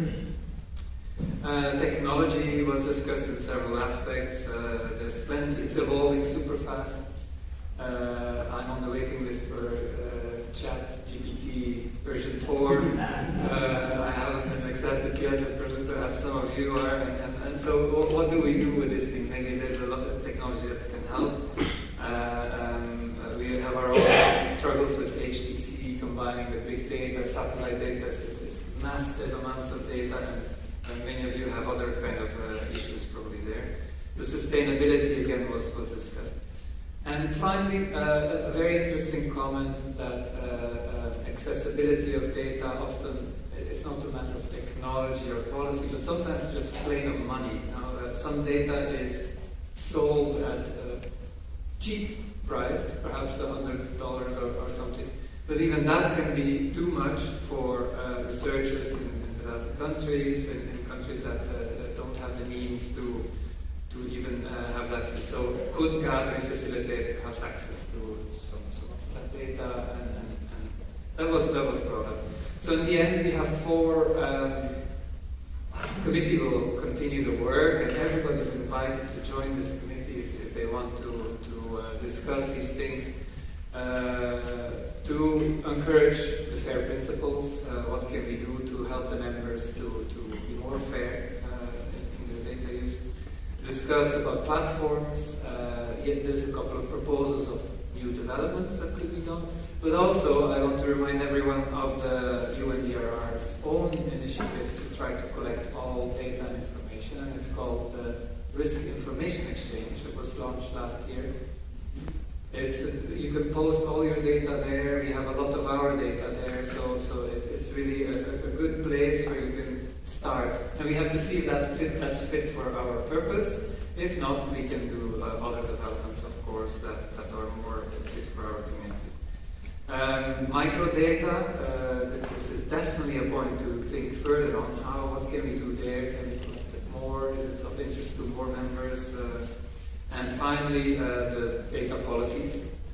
Let's see if GADRI can help different members to change their policy, be more open, to make data accessible to those that need it. Thank you.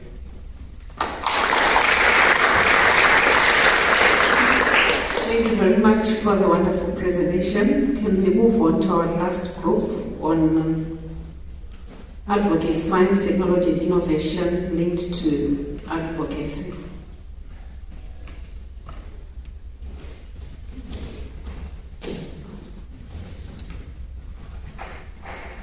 Hello to everyone, good afternoon. Thank you so much. I know that you want to go to lunch, but let's move to a very interesting topic. We are the Committee on Advocacy, Science and Technology and Innovation linked to advocacy, which is very relevant for society, but it is not easy. We really need to learn how to do advocacy if we want to be policy relevant. Well, we have our chair, Professor Rajan Shaw, who is not only the chair of Castilla. I came up with that last night when I was preparing the talk, because it's Committee on Advocacy, Science, Technology, Innovation linked advocacy. So he is our chair, and he was also chairing the session.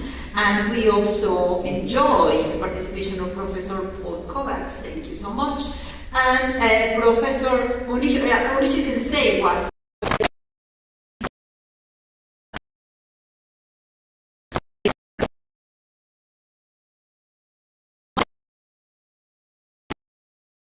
from conventional broadcasting to social media to community radio, etc., and key change agents who can play the interface of researchers and communities, which is a very important point.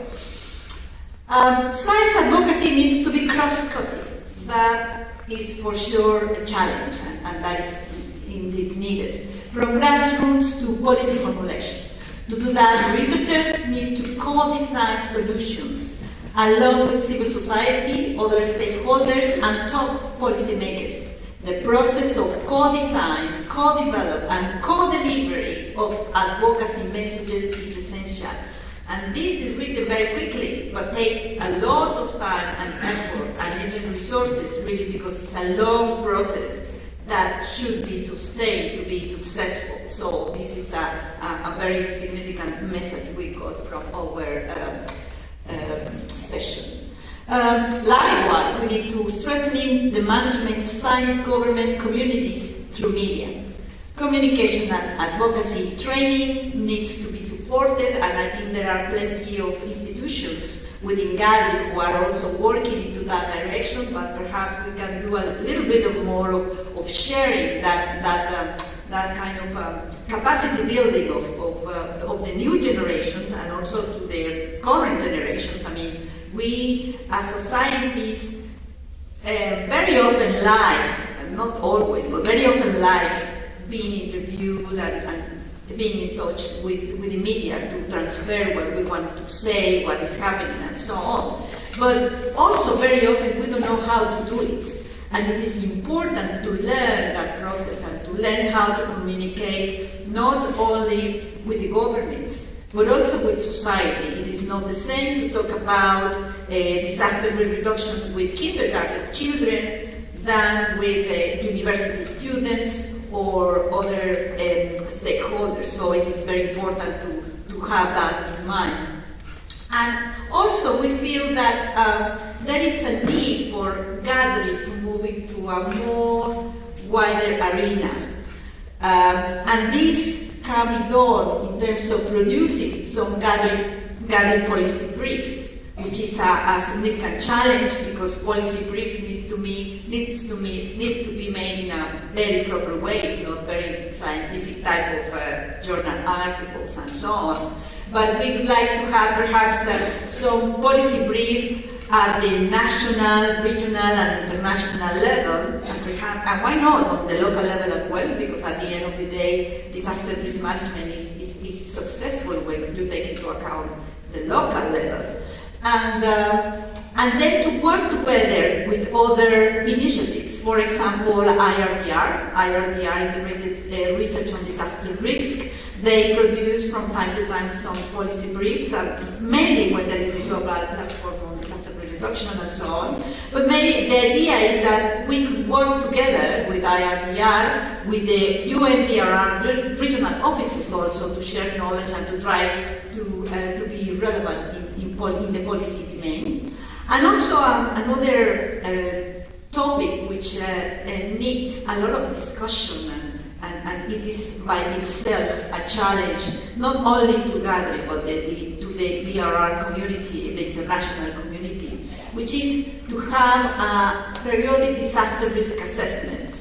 And we are not talking about the GAR, the Global Assessment Report, which has very specific domain from the UN office, but also to have a more relevant initiative so that all disaster risk reduction experts can work on this periodic disaster risk assessment that can be relevant to policy making and practice. But as I say, this is a very complex issue that we need to start thinking of because it's a whole process, it takes time, but it would be really, really nice. So at the end of the day, the key message is that we are in the process of learning to do more advocacy in order to do more for society. And we welcome you to be part of this committee, which at the moment is not as big as we would like to, but you are most welcome to join us. Thank you so much.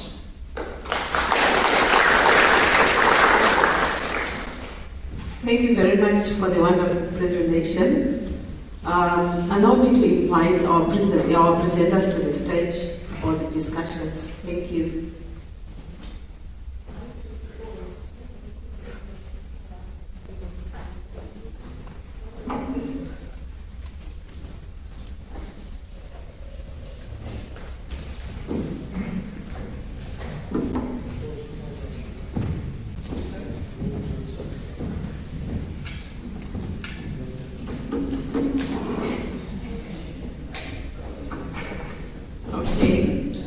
Feel free to ask our presenters any questions.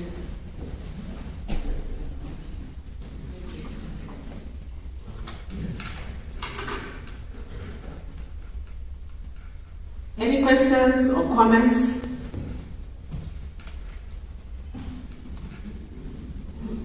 The presentations were so good that we don't have any questions or any comments. Silence means a lot. Either we didn't hear anything or everything was perfect.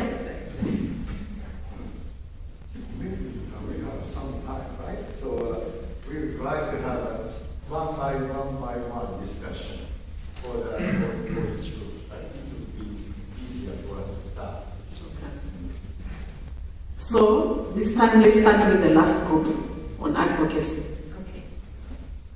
This is what, yes, it is working. Well, instead of extending my presentation, I would like to be a little bit more interactive and perhaps ask to all of you here in the audience, how many of you have had a problem when you are trying to reach the policymakers in your country? Oh, well, maybe, yeah, but maybe the first question is, how many of you have been related to some extent to the authorities and to the policy-making domain in your own institutions and country? How many of you? Please raise your hands.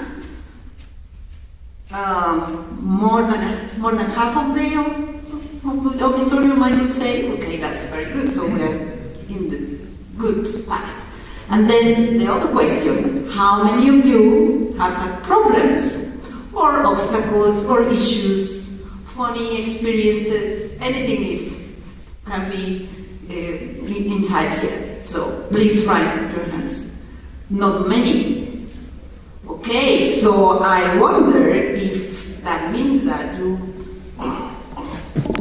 if we take into account the other amount of people and then only few of us have problems, so it means that the other ones didn't have a problem, right? So raise your hand if you have been related to the policy domain approaches and so on, and you have been successful. And how about the other ones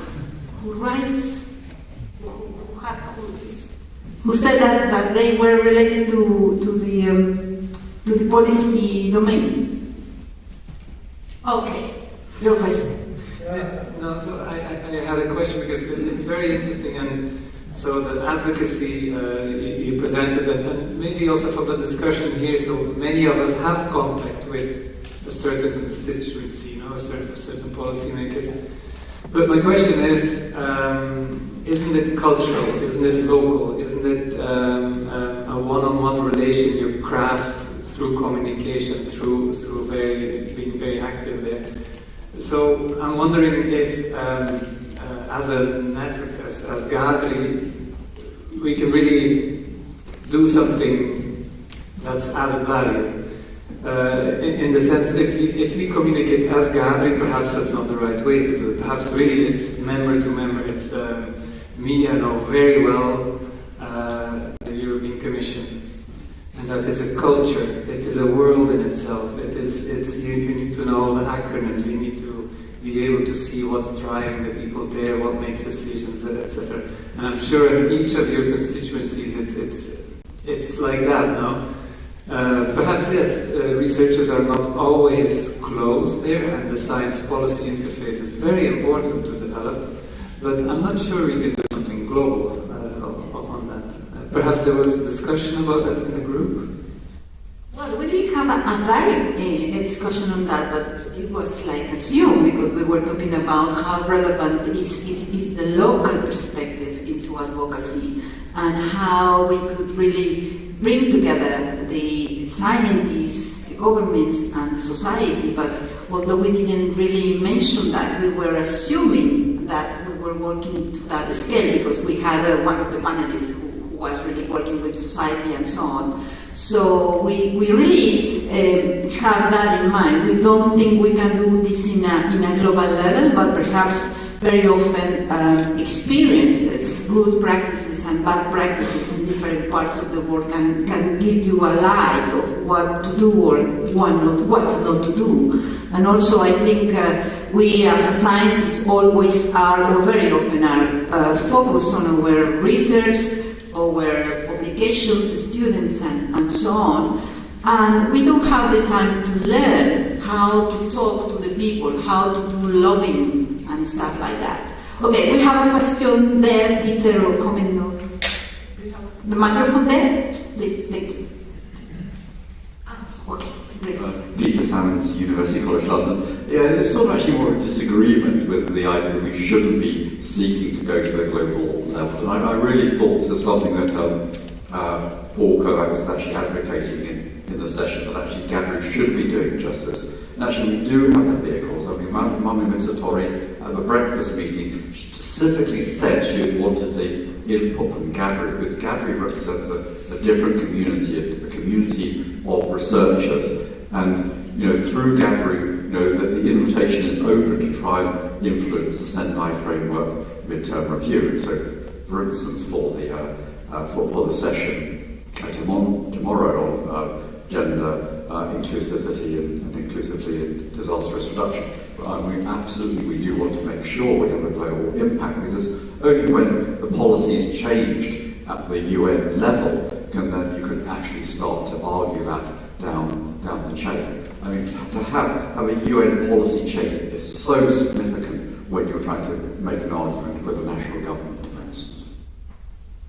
Thank you for the comment. Yeah, well, I think we are talking about two different issues here. First of all, the advocacy that we need to do on a daily basis within your region, institutions, cities, and so on, to move into that direction. But also this idea, which of course, as I mentioned, is a hot topic, is how can we be relevant at the policy level, because there is no such a mechanism or assessment at the global level really to influence the policy sphere. I mean, we know the power of IPCC, which can be, of course, limited, but we have nothing like that. We are not in that point yet, and it would be important to see and to start talking how we can really make a difference at the global level with all the learning we have at the local and regional level.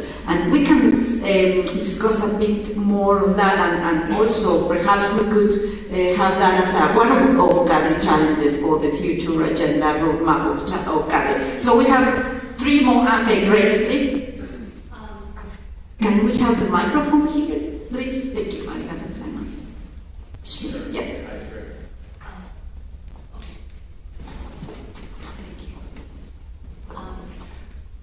So I connect advocacy with implementation of resilience projects. Connect advocacy with the implementation of our research findings on disaster risk reduction. So I was wondering whether I can take this opportunity to ask the extended panelist, Dr. Kovacs, a question. Dr. Kovacs, yesterday you presented 4 successful stories of resilience. In each story, you presented a picture of a mayor. So I want to ask, what is the role of the local government officials? And and when we do resilience, we always see that bottom-up approach, or now it looks like it is top-down. So could you please elaborate to this? Thank you. Please, actually, it was your turn, so please. Thank you, Paul. Allow me to answer and then seeking my question out of order. Is that a comment as well? Back to Peter's comment. It's part of our role as members to sometimes say, you must choose. You can't work on the global stage, you can't work on the local stage, you have to choose. I think on this we can do both. I think GADRI can work on the global stage with global messages, and GADRI can strengthen the capacity of its members to work globally. I don't know if GADRI can go into a community and help, but GADRI can empower those who are going into communities and help. For me, I have found most satisfying when we work with local leaders. Local leaders make real changes. You can identify those changes. You have a community that is resilient, that was not, that experienced a terrible loss. I get great satisfaction out of acting locally, but I think on advocacy, we can do both. This is one way you can do both. If I can sneak in here. I do believe on the advocacy side there is great potential to make a difference. And advocacy can allow us when we have consensus. When GADRI goes to a global forum speaking on behalf of all of the members, we need to know that we are speaking on behalf of all of the members. Sometimes it might be a scientific principle, and so we may not have to check. Other times there might be disagreement, and it would be wrong, I think, if GADRI got ahead of some of the members and was pushing for wanted to push for something. But we need to be able to make sure it's effective. We really do go back and check with the members. And close and be specific about it. In 2015, in Sendai, there was a very large science conversation in Sendai that was not really evident in Paris and in New York for some of the other global agreements. And throughout the Sendai framework, were references back to the importance of evidence-based, science-based, which is been slipping away and is not as clear in some of the things coming out in this space in the more recent reviews and updates, whatever. And for GADRI to point that out and to speak up, I'm actually quite excited that increasingly evident in the conversation is talking about social equity and a lot of things that were on our minds in Sendai, but are now being talked about as really important and really we really need sustainable recovery. We need fair and equitable. All of those things that are now in the language is great. And science-based. And many of the things I'm seeing in the conversation are missing. The only way to really achieve all those other things that they do, I think, is because it's based on some of the work we're doing. Otherwise, it would be just temporary nonsense. So anyway, I think both working to enhance the efforts of local GADRI members, but on the international stage, I think it's really important in the advocacy side that we find our voice, and we are adding the things that we all agree to, and that GADRI is present and saying, because we reinforce with everybody, we are going to advocate that it's science-based. Okay, I think here, not only for the focusing, maybe, but also for the other areas also connected. And then the two hands I found. Okay, maybe first you and second Andrew, but maybe a little bit.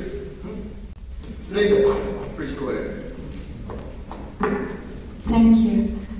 So I'm a JSPS fellow at Kyoto University. My name is Irene, I'm Italian. So I found all the discussion extremely interesting, and all the 4 points kind of interconnected. I'm very glad that I come after Professor Kovacs, because I feel my point kind of goes into what are the good lessons that as researchers we come in contact with throughout our research with policymakers. I personally do a lot of work in schools or with local communities. In Japan there is something called the Chanaikai, which is a neighborhood association that does amazing work in disaster preparedness, and it's really grassroots, and they come up with what they need, they come up with solutions. And sometimes I don't know if that is something that can be included into the advocacy point as well as the networking point. The idea that sometimes as researchers we just are given the chance to give a voice to good practices that are already there, that don't necessarily need our input, they just need us to be a channel for the good points to be spread and maybe implemented in other areas. I don't know, maybe it's a bit of a milder point, maybe also because I'm a bit younger and I don't really feel like I want to go into places and just say, I think you should do this, or I think this should be better, because I feel like policymakers in Japan, they have, at least in my experience, when there was that question of have you had any difficulty reaching out to policymakers, I've had wonderful experiences in Japan. They are so glad to be part of the change. They have the space, they have to a certain extent the resources, but to change what is already there. So they want to know how to improve what they're doing rather than being told what you're doing is wrong, you should start something else.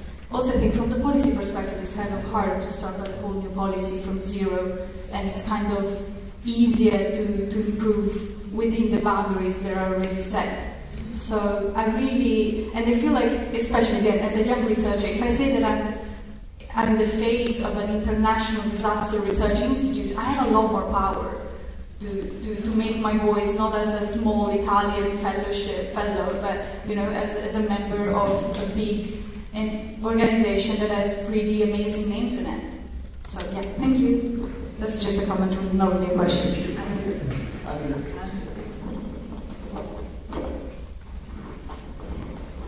Okay, just on this, local to global impact and influence of GADRI in it. Something concrete then might be to document these impacts, impact case studies. And just to say, I believe there's been a lot. I think, it's difficult sometimes to separate when is it an individual GADRI member or when is it GADRI as a whole, of course. But then we're all working together in this coordinated sort of way. We can do this.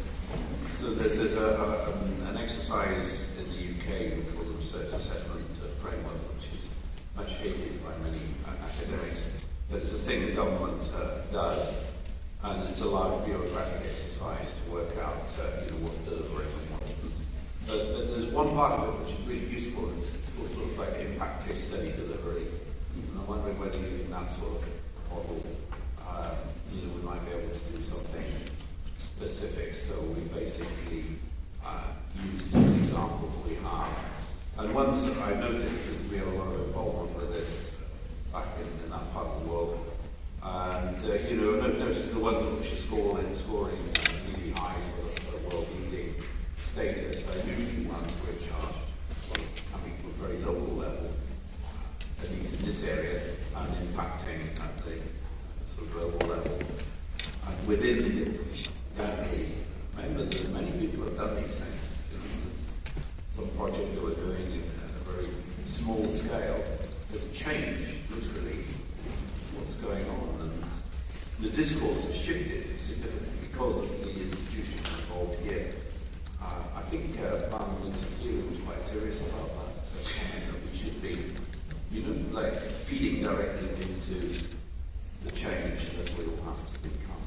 Yeah, Andrew, I think this similar related discussion has been done in advocacy groups right after the meetings, and also before maybe the formal meetings in the relation to the data and also S&T also, and I found that the kind of data which support the kind of evidence of the policy intervention, especially for the communities or peoples or say action changes, right?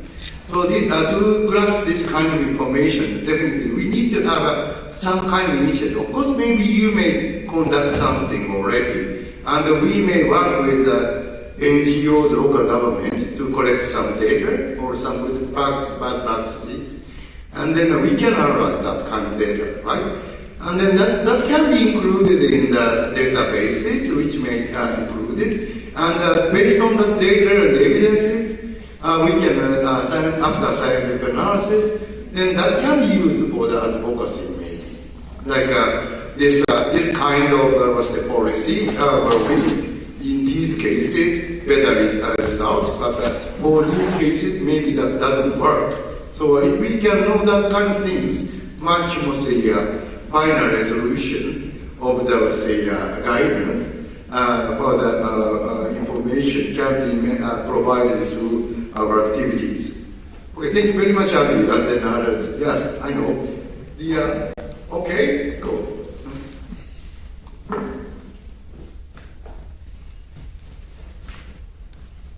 Good afternoon. I'm Vibha Vaishnav from India. I'm reminded of my postdoctoral professor, Mr. Kirit Joshi, who was the chairman of UNESCO Committee on Education at Hamburg.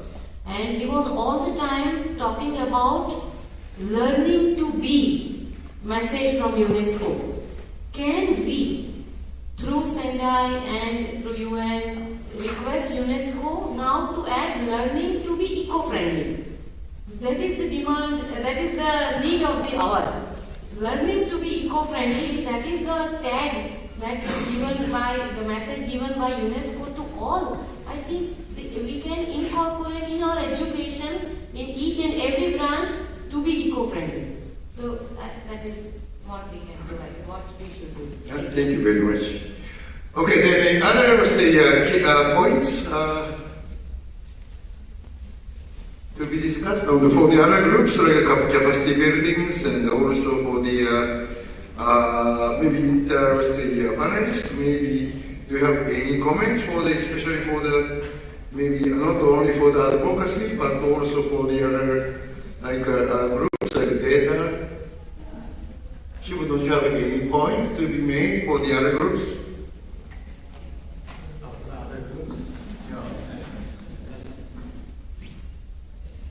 Not necessarily to force you. No, I don't have any questions to any group as such, only in the case of data. So, as a researcher, I would like to know, like we're talking about big data, but also there are tacit knowledge, local level knowledge. Did you discuss about this topic during these data sharing questions? Because there is a kind of hierarchy among the researchers, among the experts. They are reviewing their policies, they involve the academia. But now, when you start to interact with them, you would realize that they don't even know what disaster risk management is. And now to break that, it's very, very difficult.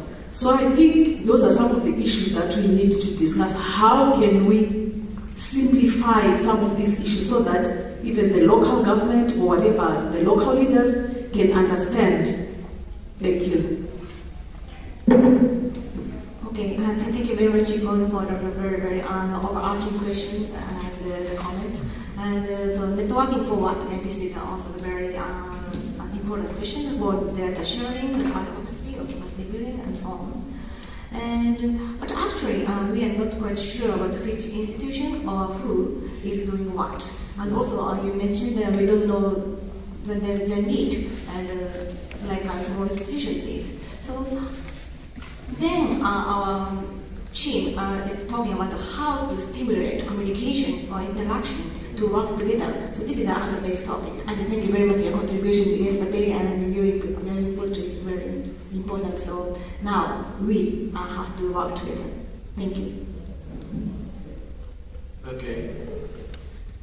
Well, regarding the small institutions, you were saying for disseminating the knowledge and skills for capacity development, right, at the local level. Yeah, I think there was a presentation from South Africa yesterday. Of course, she belongs to Auckland now. So the point is that in capacity development, if I understood well, there is a kind of, there is an element of risk that because the knowledge is a kind of property, is a kind of asset, and having it can give you power. As such, people don't have this formal knowledge. They feel they're helpless. They don't have it. So, what is there advocated could be a good message. That whether it is not a matter of whom we are empowering or trying to give in knowledge, but everyone has their own resources, but sometimes we don't know how to start. So we don't have any principles, we don't have any systematic framework of roadways that can lead us to collaborate. For the capacity development, collaboration is very important to exchange our knowledge and share our resources. So even if you enhance the capacity of particular institute at the local level, it would be counterproductive. So that is the message I think I received from the last presenters from South Africa. So we need to collaborate, we need to exchange among disciplines, among experts, and that is very important. And sometimes maybe we need to start from the very scratch, and for that creating the platform for this kind of dialogue is very important. Thank you. Okay, thank you very much. It's already 5 minutes past from the schedule. Actually, the two panel discussion 1 and panel discussion 2, can be reflected in the final wrap-up sessions. And I think all of the panelists, I guess, are already prepared for kind of the input for that session But if you can, may you please reflect today's discussion into that kind of final resolutions. And then definitely, today's panel is based on the committee activities. Of course, always committees are now on the way for the improvement of their activities. Please give them a kind of the positive inputs, or maybe to be a member of the committee also, then to improve the GADRI activities. I would like to have your positive participation for committee activities too. Thank you very much for participating this our panel discussion. Thank you very much.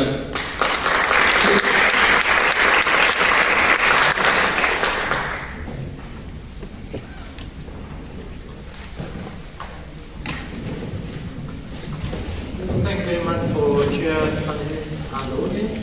And we are going to have finally lunch break now. And just like yesterday, you can use your discount coupon at the university cafeteria. And for participants who have a poster, please put yours on the panel during the break. And this is announcement for the excursion tomorrow afternoon. That we still have 11 seats to go Fujigawa Open Laboratory, DPRI Kyoto University. So please ask to join the lab tour at the reception desk if you wish to participate on. And we will start the session at 1:30 p.m. or 1:30 p.m. this afternoon. So please come back here for that time. Please come back for 1:30. Thank you very much for your call.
Oh, you should get my slides.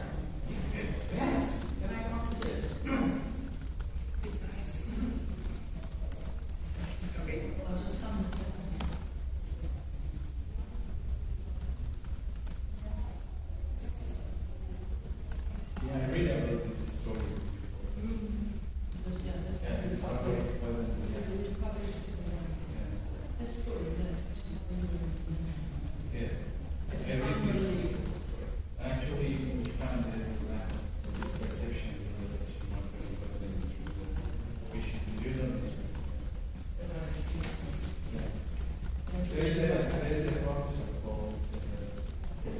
slides.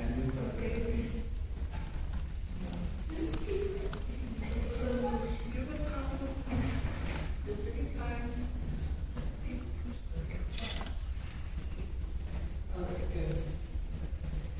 Thank you. Why is it put there square? I have no idea. Working on squares.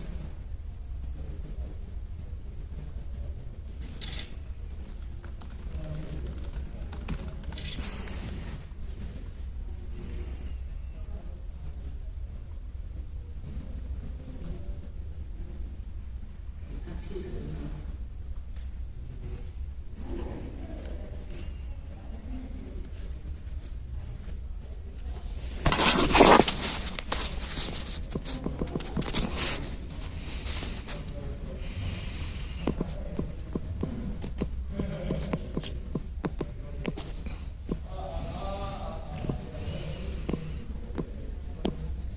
Fantastic. Works. Do we have a clock? So I can time myself. Do we have a clock? Yes.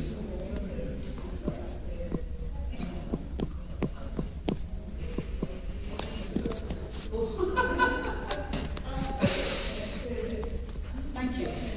That's fine. So I can see how long I'm taking. That's fantastic. Thank you. I've never noticed it. Oh, thank you so much. Thank you. Okay, so I was going to share some. No. It's not very well. So there's a very long.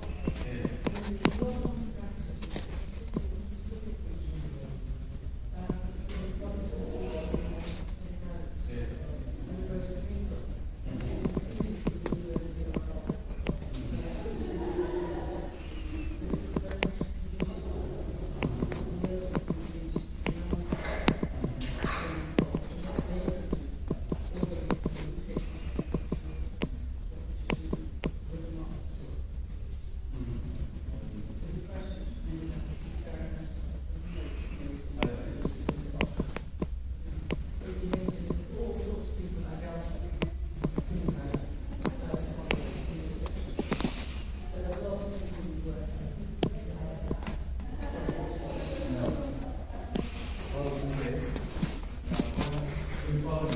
I was in a meditation for my former future. So I'm just got free. So I'll do it now. Okay. So you are here and got free or not? It's okay. Yeah. Yeah, sure. I will inform you. Yes. Yeah, thank you.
Again, the report was produced in bright colours with many messages, and then the summary for policymakers still was talking about more frequent extreme events.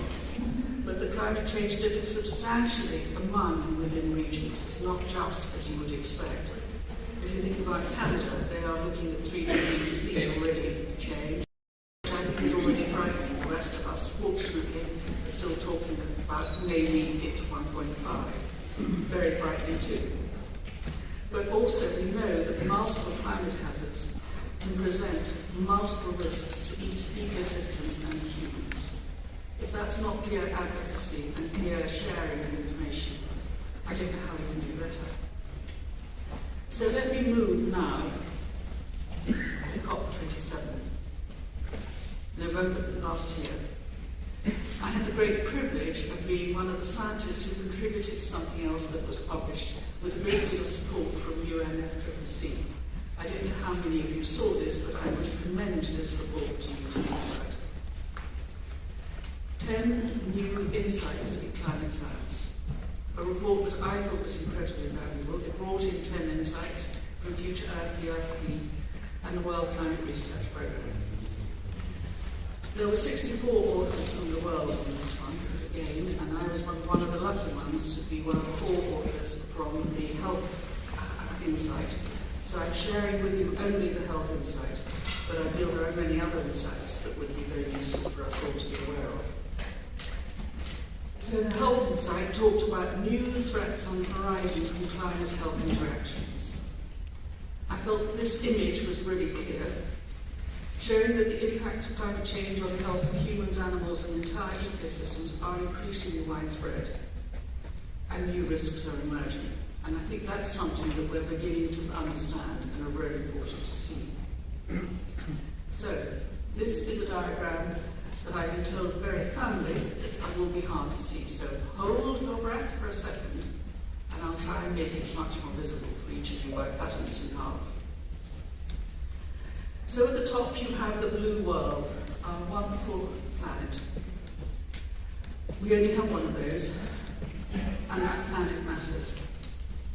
But what we know is that there's going to be a huge impact from infectious diseases, loss of biodiversity, think only of what happened in Canada, in December last year.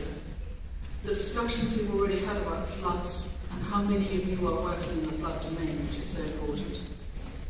Some of you have mentioned wildfires, and a few of you have mentioned extreme heat.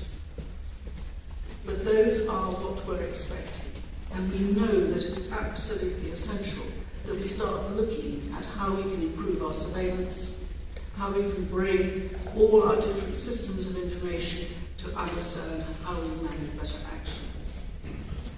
So going from that section of selected risks, let's look at the selected potential downstream consequences.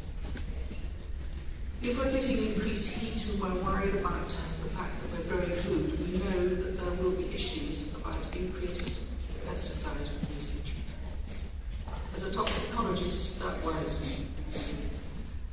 A lot of the pesticides we have are really not very safe, and we're moving back to some of the older ones. We also know there will be increased microbiological use, decline in the ecosystem, decline in food production, increase in pathogens, but also increase in vectors. What does that mean to us? Well, it means the types of impacts with mental health, physical health, and mortality.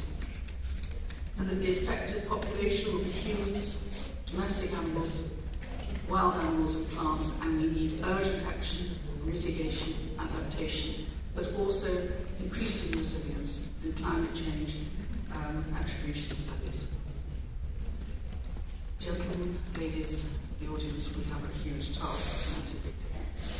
But where does this go to from there? Well, the World Health Organization has been absolutely critical, bringing together climate change and health as it has done for years.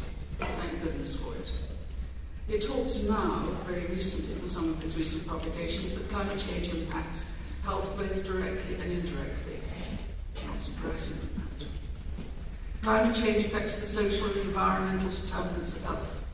Everything from clean air, safe water, sufficient food and secure shelter. And that by the time we get to 2050, we expect climate change to have caused approximately 250,000 excess deaths per year from malnutrition, malaria, diarrhea, heat stress alone, with others of course. So what can we do about it? There are many things, but I wanted to share, I think, an incredible development that WHO is now working closely with the World Meteorological Organization and has launched the Climate Health Portal. This portal is growing, it's been funded by the Wellcome Trust, and we're all looking to see how we can build that knowledge management together. And maybe this is something GADRI would like to contribute to. What it does do is link directly to the hazards we've been talking about. So I take you into the wildfire hazards, which talks about health impacts and geographical impacts and impact pathways. But it also shares the hazard information profiles that we've been talking about a little bit the whole way through these last few days.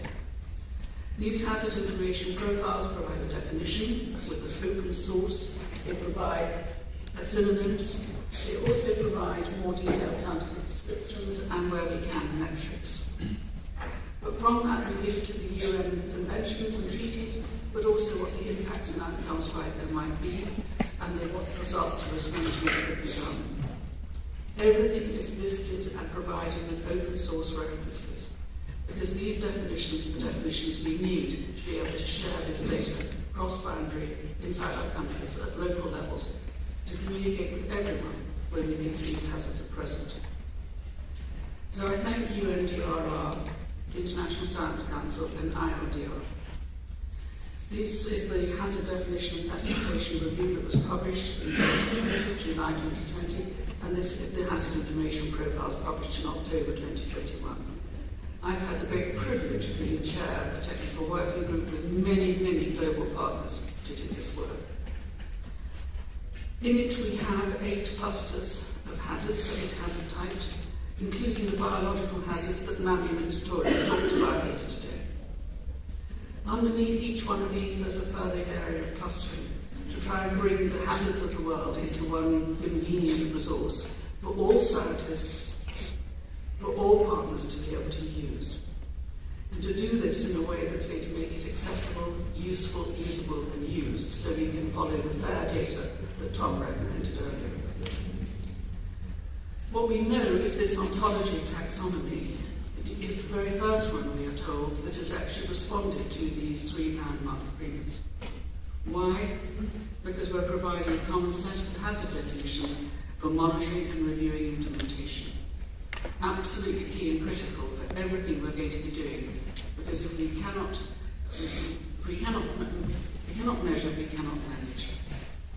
And this is increasingly true as we move into early warning and early action, which WMO is leading on, as Mammon and Satori responded to only yesterday, with UNDRR and other groups.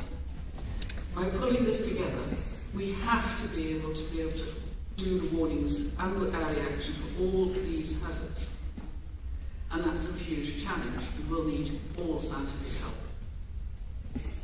But to turn it into what climate might be, because climate is not a hazard, IPCC, WMO, and UNFCCC have told us that climate is a driver of hazards. We need to be aware of all the different types of hazards that can occur. From the heat wave over here, to the severe weather, to the air pollution, to the increase in vectors, to the increasing allergens, to the water quality impacts, including cholera, which of course is something that is even happening now, I'm told, in Zimbabwe. Very sadly, a case or 2 have been reported only this week. To the malnutrition and diarrhea disease of water and food supplies, to the environmental degradation with forced migration, civil conflict, but also mental health that is associated with all these things. You have 1 minute. But possibly none of the most vulnerable things that it matters is that we know that these will have significant effects on increased illness and deaths, but also increased health inequalities. What are we doing about it? What have we done this time? Well, the UK Health Security Agency has brought in a Centre for Climate and Health Security, and I have the great privilege of sharing it with you to show that we're trying to deliver this clearly. And that using our links locally, nationally, and internationally, we will increase with you awareness of the impacts of climate change on public health by building the evidence base and then mobilising it to inform policy development. So I've shared with you the fact that the climate crisis is a health crisis. And this time, under COVID, there is no vaccination. I've shared with you the IPCC work that we've done, some of the steps we've taken toward COP27, what WHO's achievements are, how we brought the hazards together to try and understand what we could do, how we're going to take them to early warning, how we're going to look at all these different climate risks that are going to be impacted, and how we in the UK are trying to deal with this, and how our partnership with GADRI is critical in delivering it. Thank you.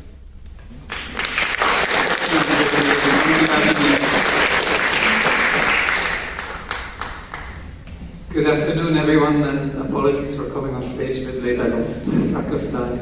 I had very good conversations over lunch. I hope you too had some networking going on, and that's the point of the conference also. So I'm Tom de Groebe from the Joint Research Center of the European Commission, and I have the honor of being co-chair here. And I introduce the next speaker. We have John van der Linden. You are from the Center for Risk-Based Community Resilience Planning of Colorado State University. John, you will talk about digital twinning. Over to you. All right, thank you, Tom, for the kind introduction. First, it's my pleasure to be here and definitely to be back in Japan after 3 years. I have enjoyed the few days that I get to spend here. So, springboarding off the previous presentation, one of the recommendations you heard was to improve resilience. And so really that's what this is an illustration of how you can measure the resilience of an entire city or a community so that you can improve it. Because one of the things that we believe is you can't measure something and you don't know how much you're improving. And so the challenge, of course, climate, sea level rise, at this point it's a certainty. Of course, we'll be reversing it, we hope.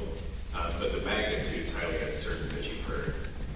Socially equitable solutions are possible, but require extensive interdisciplinary modeling, and they have to include physical infrastructure and buildings, social institutions, households, the people themselves, as well as as the economy and of course the interaction of all of those all the way through the process, not just risk.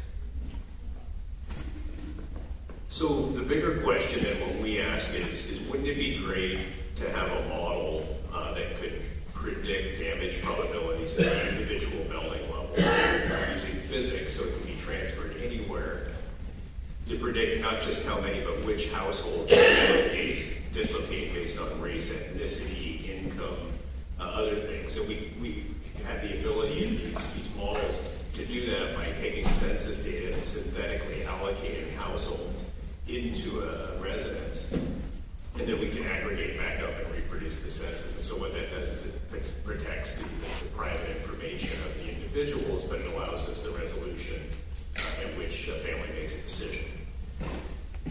And then predict changes in community level incomes by household demographics, changes in gross product at the community level, not the country level, and changes in tax base by sector as a result of hazard. And so ultimately making resilience-informed, socially equitable decisions. So a few questions we ask ourselves is, what exactly should we be measuring? Who decides what metric levels, represent resilience? How do human decision, or how does human decision enter into a resilience calculation? And then what do we do with these measured values? So in 2014, U.S. Presidential Policy Directive, and of course this should look fairly familiar to everybody, every country, and has their definition that is very similar. But resilience is the ability to prepare for and adapt to changing conditions and to withstand and recover from disruptions. And so, this moves, by the way.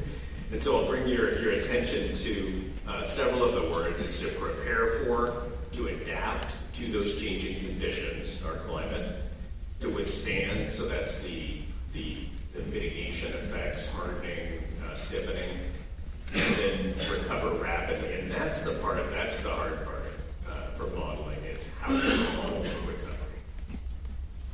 And so ultimately our desire is to improve community resilience or city resilience, but it requires measuring what we can't see, touch, or feel. So modeling things that we can see, that's the easy part. But modeling the things that we can't see, the economy and its interaction with the people, with the physical infrastructure, things like that, that's where, and I promised I wasn't going to use this word except in the title, but I'll say it, that's where this type of twin model comes in. And then integrating the physics and process-based models with empirically driven data-driven models, and combining components from across disciplines. So bringing in planners and social science, as well as micro and macro economists with engineers. And then once we do all this, we put this together, then and that's the big if it represents something close to reality, we propagate as much uncertainty as we can through it. But if it does, then we can look at alternative actions and ideas and explore those to enhance community resilience. So there's 5 areas of community stability as we see it. There's population stability, there's economic stability, there's social services stability, physical services stability, and then governance stability. Thinking of resilience, or the entire resilience process, as 5 stages. 1 and 2, as I mentioned, are relatively easy. We're good at that because that's mostly the physical infrastructure. It's that interdependent recovery in stages 3 and 5 that really pose the challenge for modeling. But if you don't model those, then you're not studying and modeling resilience, or modeling risk. And so I'll go through this rather quickly with the 15 minutes, but so InCore is the computational environment that was developed. It's very general that we use, developed over the last 8 years. And so we model buildings and physical infrastructure that you see on the left, and then computable general equilibrium models are put together, and that models the equilibrium.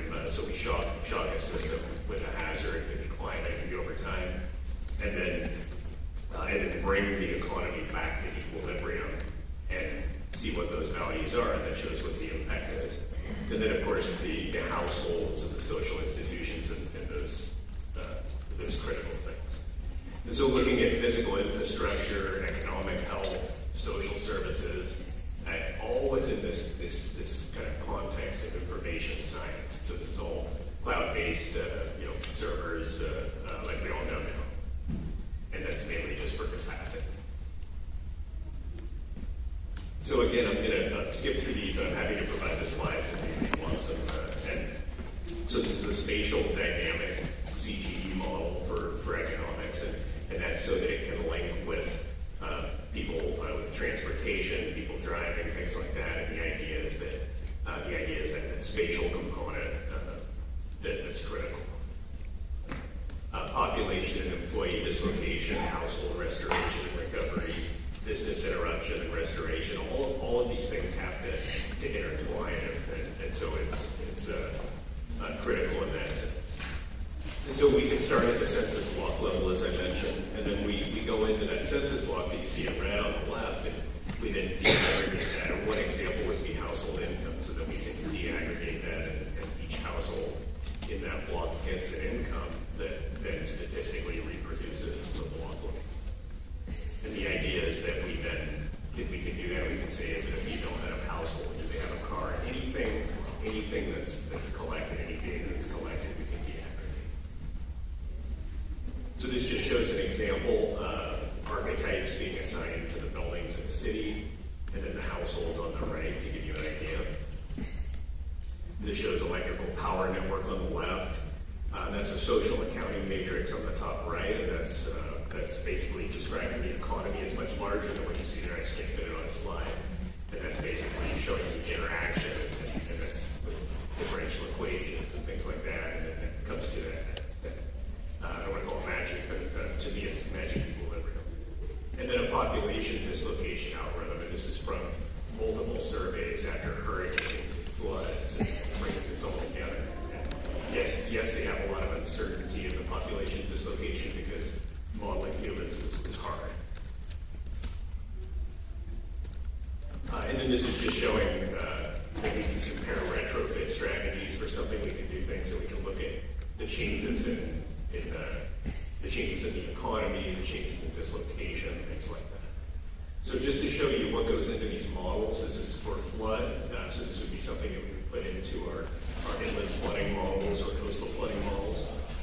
And so we have a portfolio. This is a community of about 20,000 people. And we have 15 archetypes. Those archetypes are quite detailed, and in fact, they're built up from damageable data. And this all has statistics, real statistics that was collected over the course of a year. And so you can see that's just for a simple one-story building. And then this just shows some BIM models: two-story house, convenience store, and just a strip mall. And so we can do this with anything that's a school. I think that's a health center, community center, or church.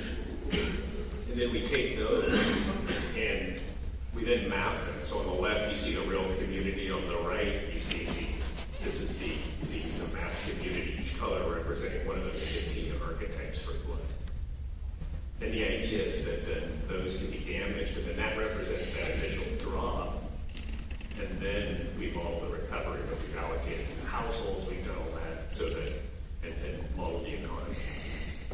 And then we do the same with the hazards. So this is a flood that occurred. I think this is actually somewhere in Southern California that we modeled. And this just is showing the result in the algorithm. And then we can look at mitigation, and that's really the idea, is we want to improve. So if we put in levees or we put in dikes, how do we do that? And I'll jump through this quickly so I don't run out of time. And we can look at community level flood mitigation measures. And so the idea, remember, the last word in our center is planning, and that's what is really necessary. And so NIST, the National Institute of Standards and Technology, is tasked by Congress in the U.S. with measurement science in support of U.S. commerce. And that's why they asked us to figure out how to measure resilience.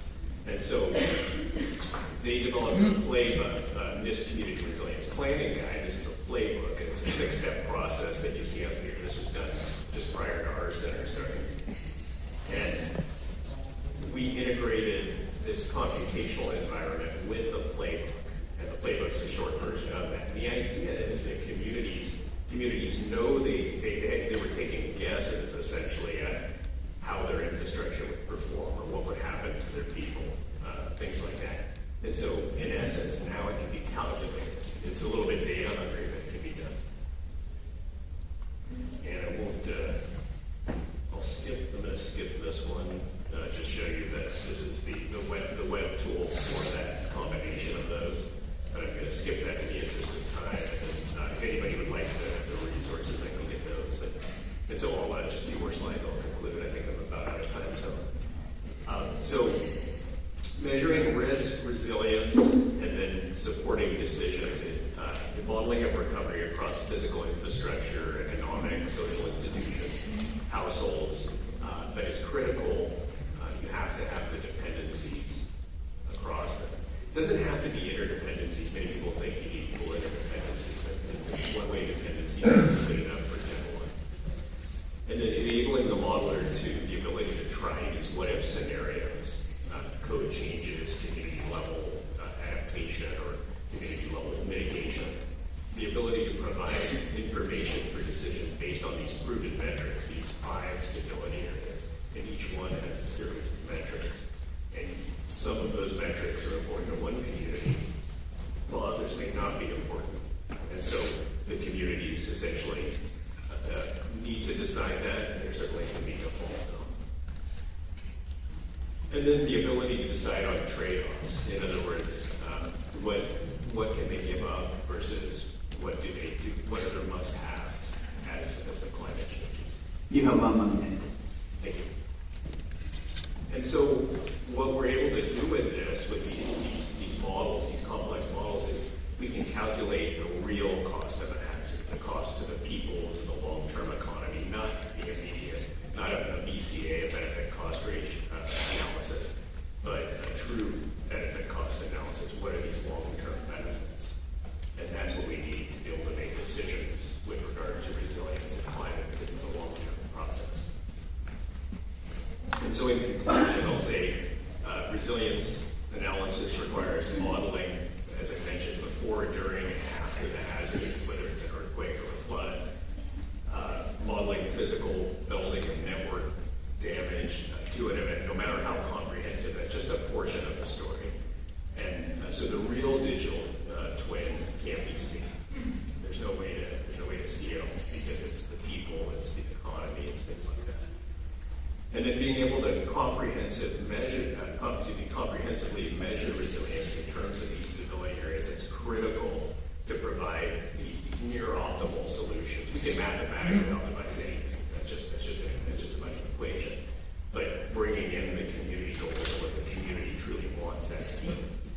And then improving resilience through communication, decision, and these actionable strategies is the goal. And so, of course, we're funded by NIST, and again, thank you to the co-chairs and to all of you for your attention. Thank you. Modest to say that this digital twin technology is not perfect and partially true. Then we heard from UK, Europe, then we heard from US, then now we go to the next continent, Africa.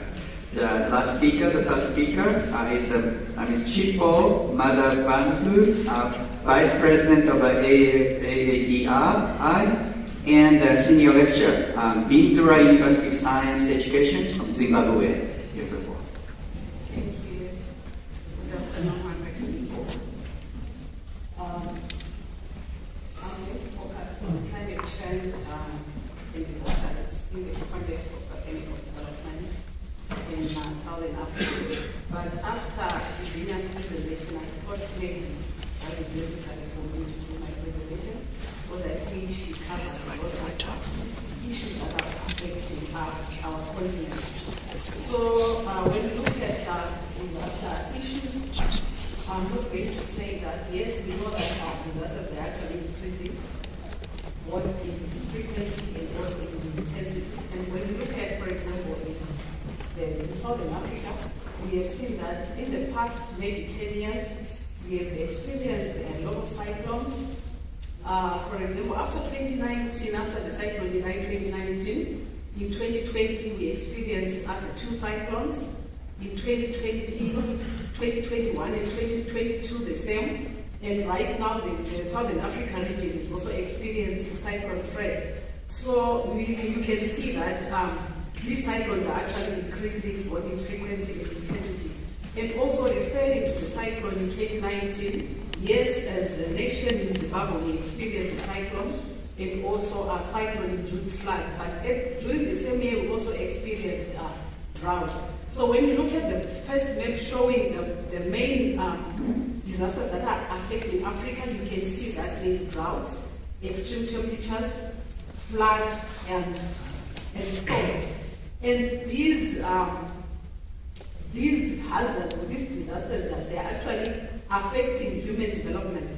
We are talking about sustainable development goals, the 17 goals. We are talking about no hunger, zero poverty. We are talking about equality. We are talking about access to quality education and so forth. But when we look at these hazards that Africa is facing, you would realize that they are actually setting back development. When you look at the effects of these disasters on human development, you can see that the floods, for example, we have a lot of children, he was talking about children participating in disaster risk management. You see that most of the children, especially in the rural communities, the vulnerable communities, they cross rivers for them to access schools. So when there are floods, it means they don't have access to education. But one of the sustainable development goals, we are saying access to quality education. Then we are also looking at health. I'm not going to explain about health because engineer covered everything, but there is always outbreak of diseases. There is emergence of new diseases because of climate change. And some of these diseases are now becoming complex. Recently we're talking about the Newcastle disease in the country, which is affecting most livelihoods. And when we are looking at this Newcastle, these livelihoods, we are saying that in most these developing countries, in most African countries, we rely on agriculture. And agriculture is affected by floods, it is directly affected by drought. And in the end, to achieve these sustainable development goals becomes an issue. And also, when we look at drought, it's the same. We have high rates of school dropouts because of droughts, because of floods, because when they affect our livelihoods, most parents cannot afford to send their children to school. And in the end, we have high rates of school dropouts. So we are saying that this climate change is affecting the human development. And in the end, it affects even the achievement or the attainment of the sustainable development goals. And also, if you look at that graph in the middle, which is actually showing that the rain-related disasters in Africa are increasing. You can look at the floods from 1971 to 2020. You can also look at the storms, the landslides, and we cannot talk about the epidemics. It's now the main issue. So then, what are we doing? We have a problem. We have these climate-related hazards affecting our continent. Yes, as a region, African Union has come up with different programs, different frameworks to try to implement, to support the implementation of the Sendai framework. And as a SADC region, we also did quite a lot. I can give an example. I think Professor Manasa talked about it yesterday, that as the SADC region, we now have the SADC Humanitarian Emergency Operations Center, where there is going to be sort of like a coordinated approach in early warning systems. All those activities, I can't talk about different policies that are now in place at national level, at regional level, and so forth, all trying to make sure that to support the implementation of the Sendai framework for disaster risk reduction, even the Paris Agreement. We can talk of the Sustainable Development Goals. But now when you look at all these three issues that we are talking about, what Virginia was talking about, you would realize that the goal is just to reduce vulnerability and also to enhance resilience.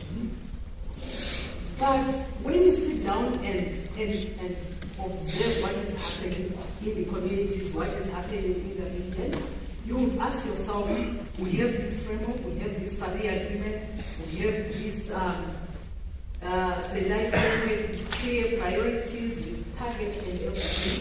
We actually have tried to domesticate these frameworks at national level and even at local level, like at community level. But still, it seems like we are not moving. It seems the vulnerability is increasing. It seems we are not building resilience of our community. And what is the problem?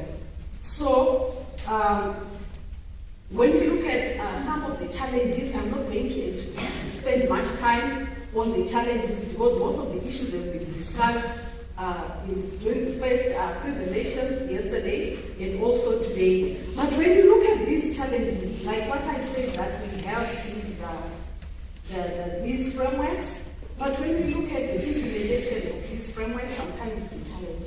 Number one is we talk of community participation, we talk of community involvement, representation, and whatever. The community is represented. The vulnerable groups are represented.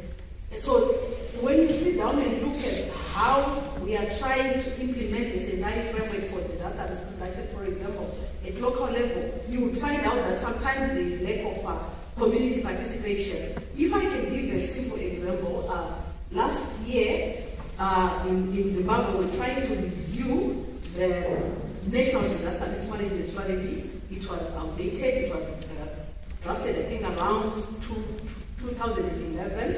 So I was part of the review team. What I realized was that the government is trying to bring in the local community, representation from the community, but they were represented by the traditional leaders, like the chiefs. But you would find out that maybe the chief is actually staying in an urban community.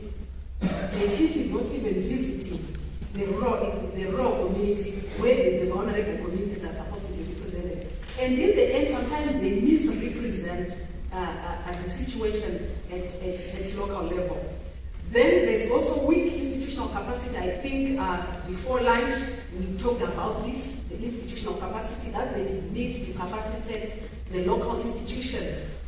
Then also inadequate legal frameworks. When you look at some of the frameworks that we have in some of the countries, you find out that they are outdated.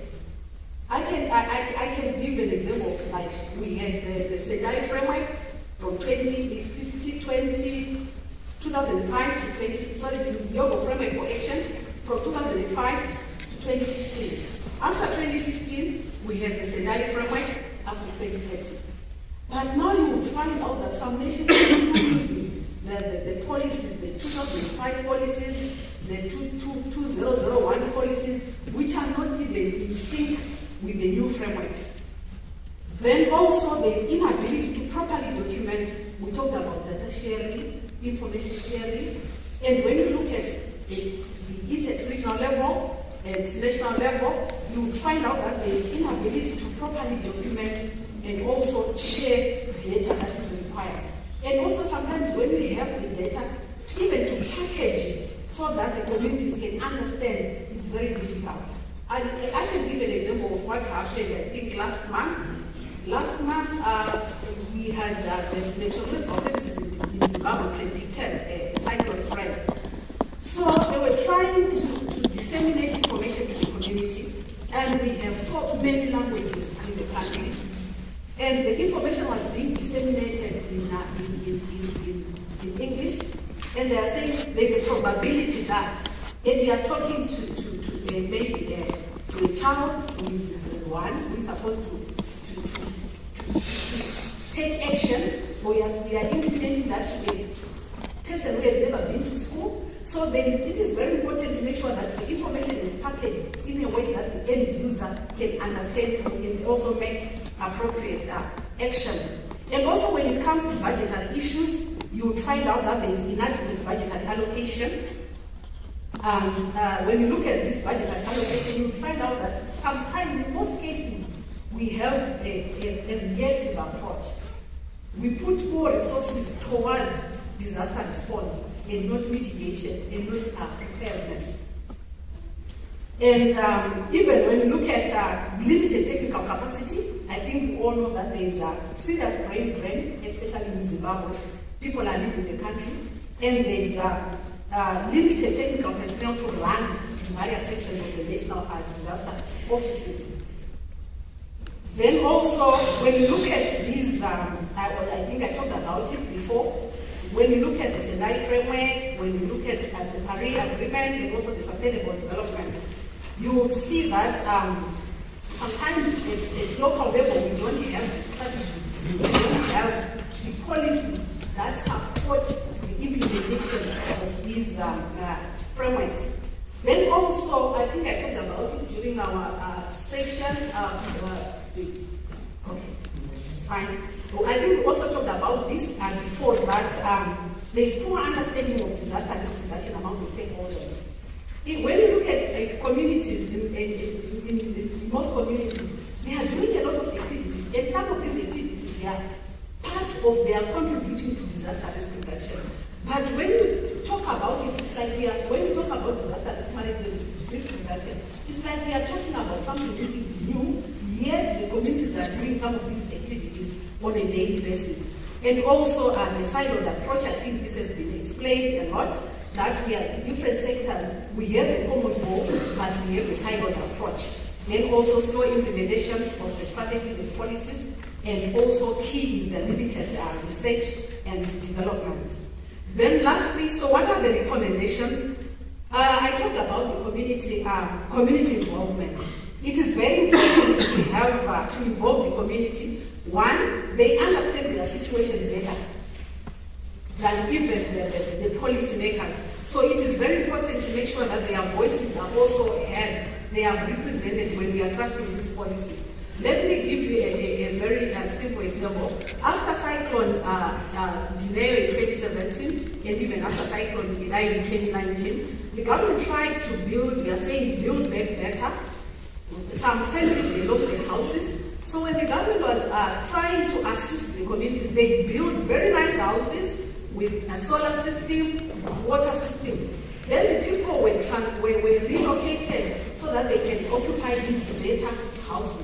But what the people are doing, they came, yes, they opened their doors and everything, they abandoned the houses and they went back to the disaster-prone zone. And why? There was limited community involvement in planning. It was like wasting the resources in trying to build better houses. It was going to be better even for the government to involve the communities because they understand their situation better, and even sometimes they have the solutions to the problems that they are facing. And also, it is also important to strengthen research and innovation and technology transfer. I think we discussed about this. Then also have evidence-based decision making. Then data management and sharing, and have a multi-sectoral approach. Thank you. Thank you. I'm not to hear more about what you were saying, but we at least heard from you. Then I'm acting like a bad cop at the time management, and I give my microphone to a good cop now. Thank you. Actually, the talks were super nice. We covered a lot of ground, and it reminds me of who watched the Oscars last weekend. There was one movie that got all the Oscars. It was a movie called Everything, Everywhere, All at Once. Michelle Yeoh in the main role. It reminds me of this. We're talking about climate change, sustainable development, everything. We have to do everything at the same time, and somehow disaster risk is at the center, or vulnerability or resilience building is at the center of it, and we play this important role there. And the talks went through that. It was a bit, we need to do everything at the same time, we have to do it now, all at once, and these are the challenges that we face. So the presenters really went well through this. So I open the floor now for comments. So I don't know if somebody has a question or yeah, this first question there.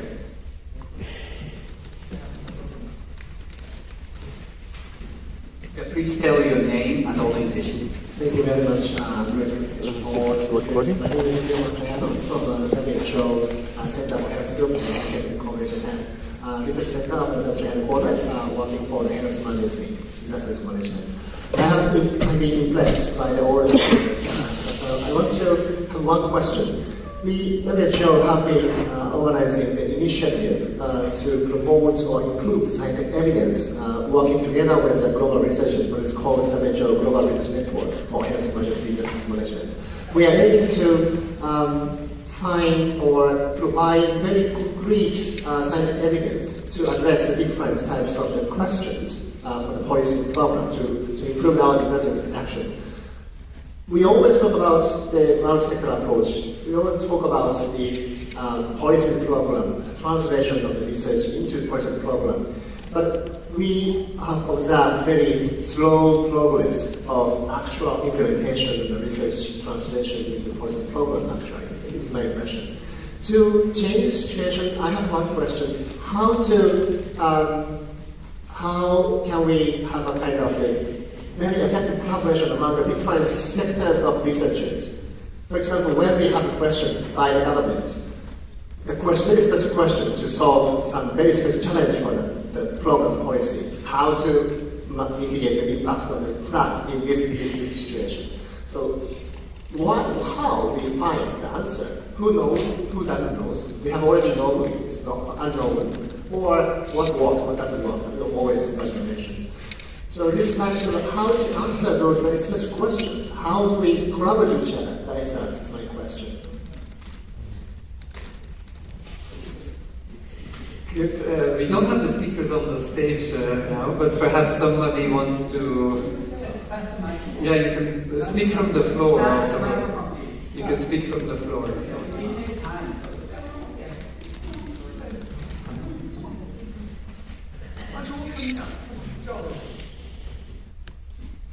It's much easier for all of you. No, we're all used to it. Yes, you're all used to it. Come on. So where might I can start? So we're speaking from a health domain, and it's lovely to have another health person here. Let's have more. We've had a lot of discussion about how we share evidence to inform policy and practice, and how we improve our advocacy. And I think it's absolutely vital that we use the best scientific evidence we can. And what I tried to show in my talk was that science takes a while to actually engage and deliver the right advocacy messages to change how we work. So rather than just having an extreme events and health protection team, we now have a whole centre for climate and health security. That is how we try to use it.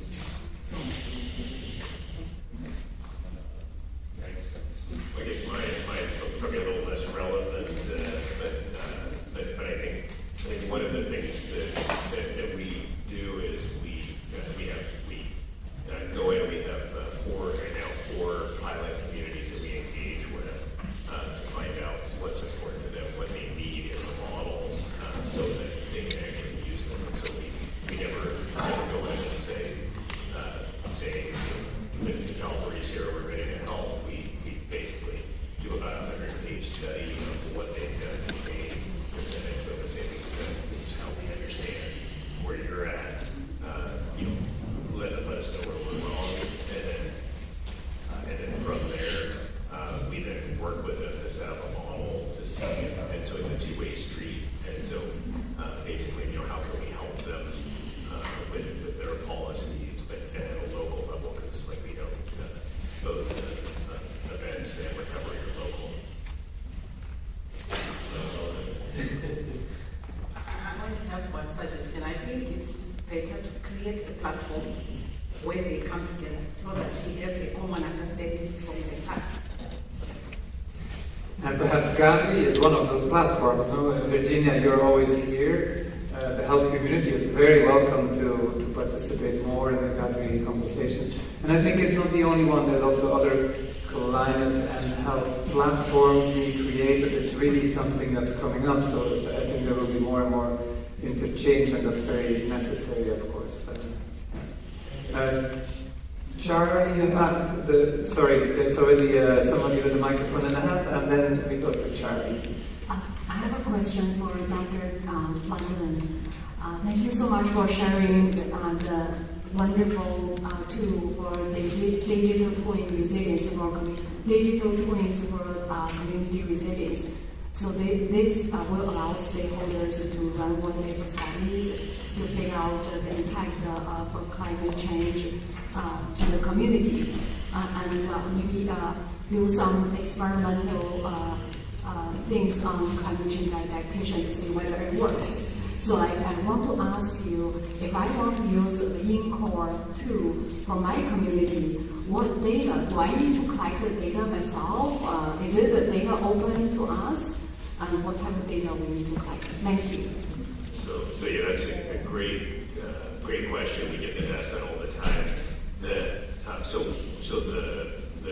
At least in the U.S., the National Structure Inventory, we can pull that in with an API. We can pull census, American Community Survey, things like that. The economics model has to be set up specific to the community.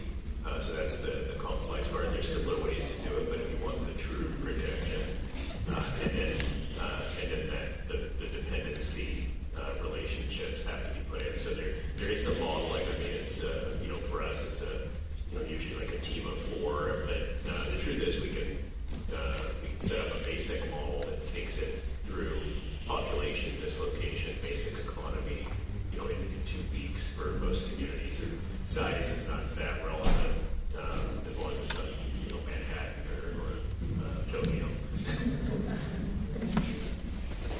Very interesting question that comes back a bit to data we had before. We have a synthetic population of friends. I don't know if your model could deal with that, but that's really massive data sets and that come into play. Yeah, maybe actually. I mean, if it's is it the building level or? Yeah, statistical population. No, we'd be happy to take a peek. No. Charlie. Thank you. I just wanted to respond to the same question, the question this gentleman here asked. And it's simply, by analogy, if you go in to see your doctor and he says, you want to say to him, well, how's my health?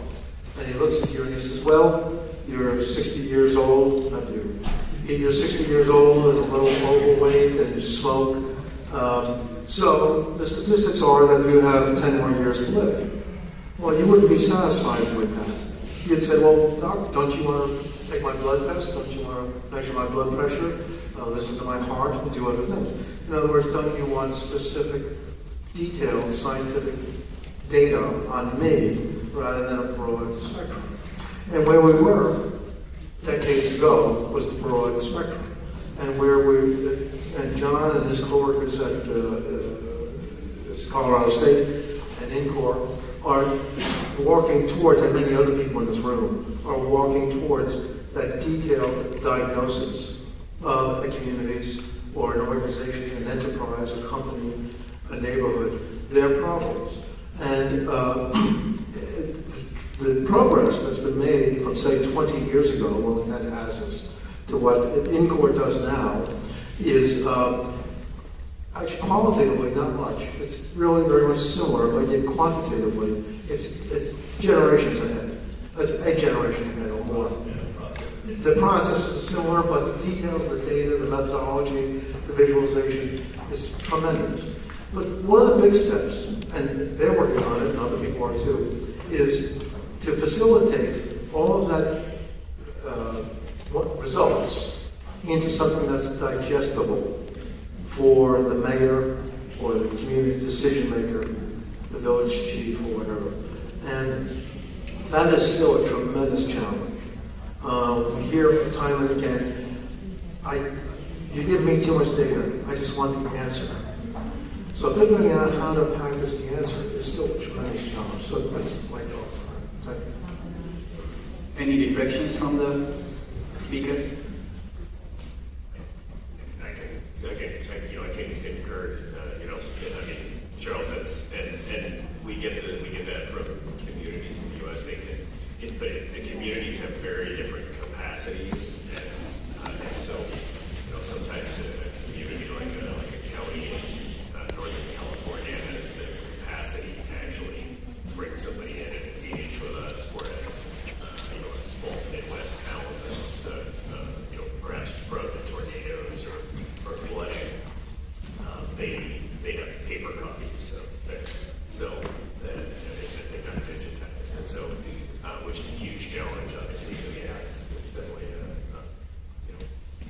sometimes they want a number and sometimes they want lots of numbers. Yeah, I have a question to this single-level application. You raised so many challenges and lots of unsolved issues. Even the previous the Hyogo framework, or maybe previous one, is not digested yet. So you have lots of challenges.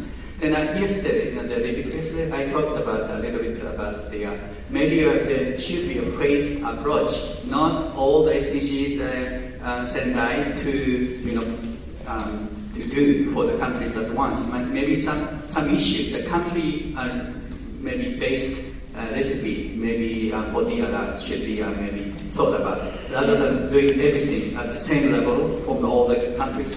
So perhaps you could do this phased approach. You concentrate on first phase on your system, blah, blah, blah, the next phase. So that, because you have already lots of problems in society before even talking about these things.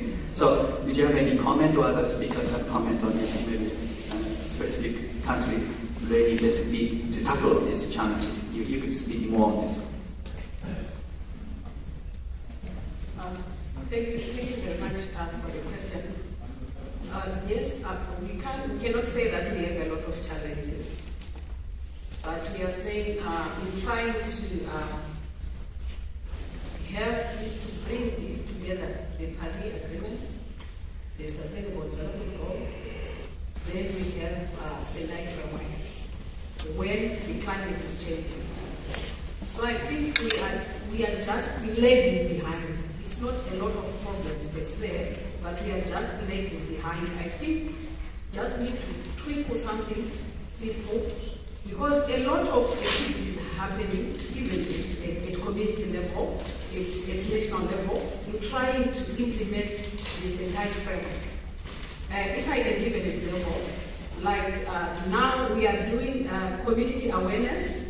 We are also trying to implement some community-based disaster risk management programs at community level with the communities, making sure that they use whatever resources that they have at local level without any external support. We are doing that. But now, to then marry Paris Agreement, Sustainable Development Goals, and the Sendai framework, it's a challenge, because there are also other issues that may need to be addressed. I have, unless there's anyone, I have one specific question for the health. Okay, the lady, please. Okay. As usual, I have sorry. The two. Okay, two. You first, then next.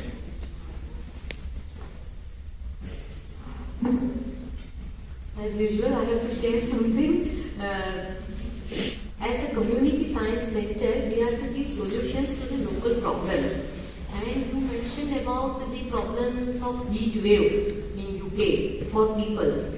Ours is a milk capital of India, and we have more than 5 lakhs cattle. Our students of community science center, the university students, developed fogger system, cooling system for animals, and we provided them free of cost to herdsmen. So that is what a university can do. Thank you. Good response, thank you. The next lady. Thank you. This question is on company World Tour Virginia. So I think you did an excellent job. What's your name? So my name is Emily O'Brien. I'm a recent graduate from the George Washington University Milken Institute School of Public Health. So I'm from a very broad public health background. But I think Virginia did an excellent job of explaining the relationship between climate change and our efforts to preserve and the challenges that exist to preserving physical, mental, and social well-being around the world. And it's lovely to see you here because I think there are quite a few overlaps and many overlaps between the mission of GADRI and the mission of DRR and global health. And so I guess my question for you is kind of going in line with the theme I've seen in this conference with many people bringing up that they want to participate in interdisciplinary research and collaborations. My question would be at the next GADRI Summit or the next one after that, which stakeholders, which disciplines in health, and potentially which organizations or networks you would like to see represented?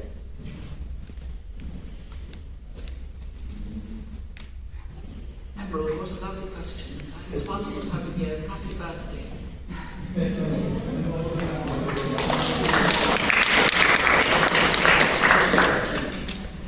Emerald's on a special mission to Japan for a little while, so please will everybody look after her particularly, because I'm very thrilled she's here. She spoke to me and I said, why don't you come? So Emerald, this is the way we bring people together. By you finding me, I finding you, and Tomoko-san being so important in the middle, from George Washington University. But what I'm really anxious about is that we need to find networks of people who are as interested, as committed, and as driven to try and solve these problems. The groups that I would so like here are the community groups ultimately. Thank you so much for your messages about cows. They are just as important as everything else. Because if we don't keep our food supplies working, we won't be able to look after so many more. But it is also bringing together all those people who are passionate about trying to find a solution, or a way of adapting, because that we have no other solution really, if we're looking at climate change being so significant, to how we can survive on this planet and keep in the future. And it is that network of skills and engagement that is going to be so important. And I believe GADRI has a real role through its networking skills to try and bring so many of our partners together.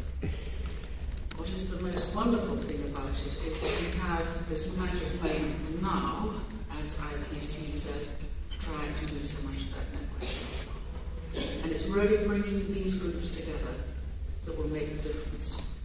And for all of us to go and find other groups to come and support and work with GADRI, to go and support and work with all our partners, just as today we brought in the WHO COVID Centre, who are responsible and leading on so much on health emergencies, and are much engaged in health emergency and disaster risk management research networks, and the guidance on research methods that we believe will be really useful for capacity development at all levels. The time is coming up, but I have one thing specifically asking the Virginia and maybe Dr. Kaino. I have a friend, the disaster manager at the local community in the Ryukyusen Takada. He has been engaged in disaster risk reduction, but due to the COVID, he got the lots of responsibility for the COVID as well. So he's overwhelmed. So he wants to see what's the how much he should do as a disaster manager to the COVID issue. The small city, small community doesn't have lots of human resources, so that he or she has to do it. So, and this community, the WHO community, welcome to this our DLR topic, and the DLR topic may be discussed in the WHO communities. How much would be appropriate? That how you put the borderline? Overlapping is, I think, it's good and in some sense, but how much should be? That's the question from the local level. If you have any comments on this one. Luigi, your huge experience with UNDRR and the work that you've done at Tohoku University with Iridinis and so many other groups are critical. My view is that everything we do must reflect all hazards. It is every hazard. We need to prepare, plan, respond, build, be insightful, be listening, work together, support each other. And we do it for COVID or for everything else. Although as a public health professional, COVID was pretty tough. And all the health systems are pretty frail in the world now because we've worked so hard. So we need your support. Just one comment for the downloads comments is we have grand strategy always. For example, we say multi-sectoral approach, all-sector approach. That is a solution, we say. But how to do that? That is always a challenge. Each government, each local government has silo, always. Don't work together. For example, in Japan also, there's something happens, like when COVID is occurring. First, everybody says, it's health sector's issue. Go ahead, by yourself. But it is not. We can't manage that. That is why we need, but gradually the government also learning how to do that. And so many other departments try to support the health sectors. That's gradually happening. And it's still happening. So this one by one, case by case approach, and we need to learn from the lessons. So that is what we should do as research. I think we have to wrap up. We have other keynote speakers that want to speak from online. I think thanks a lot. Huge thanks to the three speakers. You're already working on stage, so this is just a big applause. Thanks to you. And with this, we can wrap up the session. Thanks, Luigi, for co-chairing.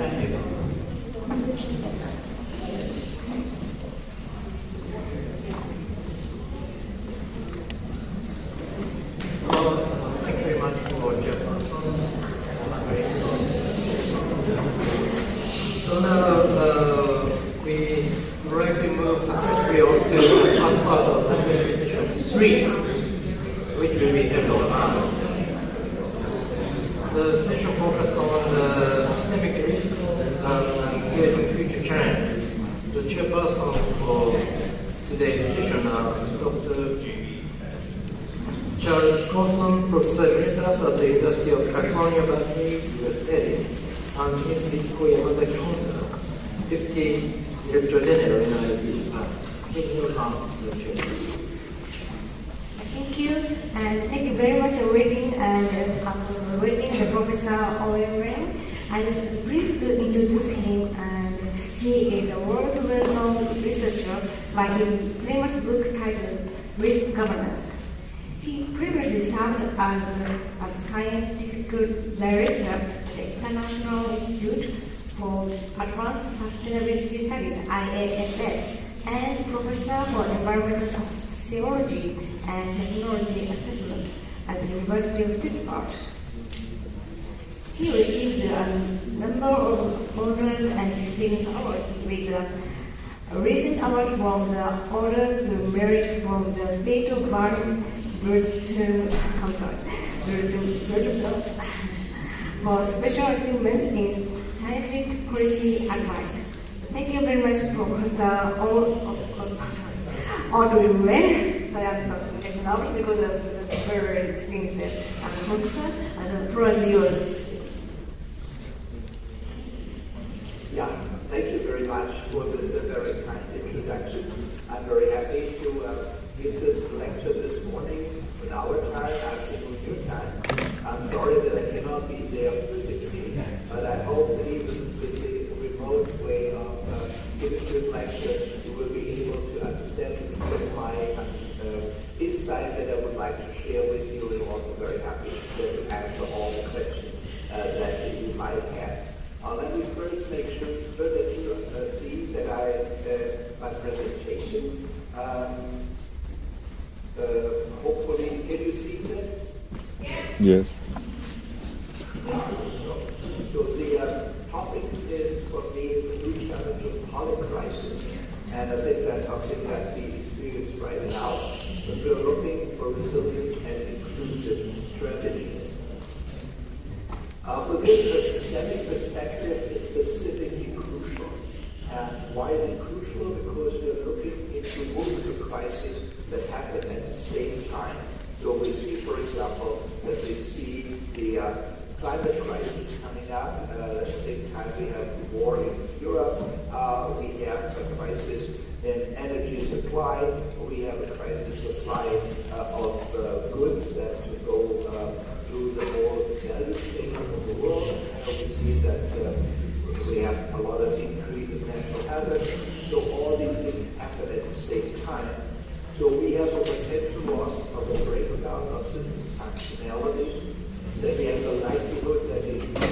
other systems, so that one crisis starts in one system and then just transports whatever negative energy or its impact into other systems. We have systems case between systems. They're also related to beginning of complex problems, and it requires a governance systems approach that is integrated and target-oriented at the same time. Now, if something is very sophisticated and complex, it's normally fairly good that we have, I'd say, a fairly simple model to deal with it. And really, the model that I would suppose here, that I have been written about it, that we're looking to risk always components, risk agents and risk absorbing systems. Risk agents are those that carry the negative impact for disaster. So it could be physical, and we have three physical ones: energy, substance, and biota. We can see energy can be in any form. It can be explosion. It can be in terms of kinetic energy, in terms of chemical energy. We have substance, that's of course the toxic substances specifically, and biota, COVID was just mentioned in the previous session, which of course is a major element. But we also have social risk agents. Power can be one, violence, information, including money, can be another. And the risk of these different agents that can have impacts on the so-called risk-absorbing system, that is a system that is being exposed to one of these five risk agents. Now, the new thing in terms of systemic risk is that these five agents are intertwined. That energy can lead to the release of substance can lead to biota coming out, that can make power shifts or power may exacerbate the problem, and with wrong information, people do the wrong thing, and the impacts are even worse. So all of those are interrelated, and that makes it quite interesting. The emphasis is in looking at risk agents. We normally look into risk analysis. So what do these agents do? Who is exposed? What is the consequences? What are the impacts? If we look specifically at the risk-absorbing system, then we are looking at the vulnerability and resilience of the system. For example, the city or even the human body. How vulnerable is that person, and how resilient is that person to withstand whatever risk is approaching to him or to her. So that's kind of the framework in which we operate, and that leads us to the polycrisis itself, which we can basically characterize as high complexity, interconnectivity. There are stochastic relationships, very often second-order uncertainty, which is very difficult to quantify. We have very often non-linear relationships, tipping point, which makes it extremely difficult. We have cross-sectoral and transboundary cascading effects, though we have effects that go beyond the geography, beyond different sectors, beyond political constituencies. And all of that means that we need to have a more integrated approach. And very often we have major ambiguities when we interpret and manage these risks. Often they're attenuated because we don't see all these signs. Sometimes they're also amplified.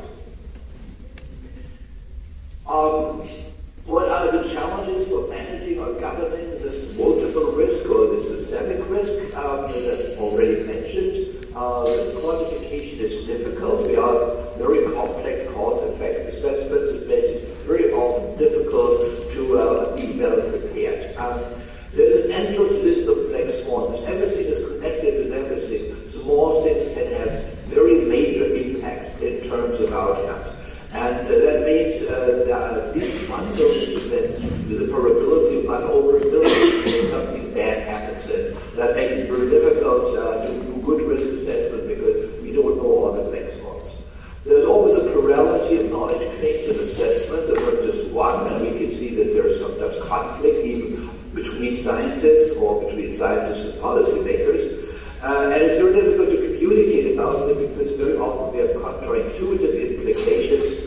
If you think about tipping points, trial and error is not a good method because trial and error we learn from consequences that we experience from our actions.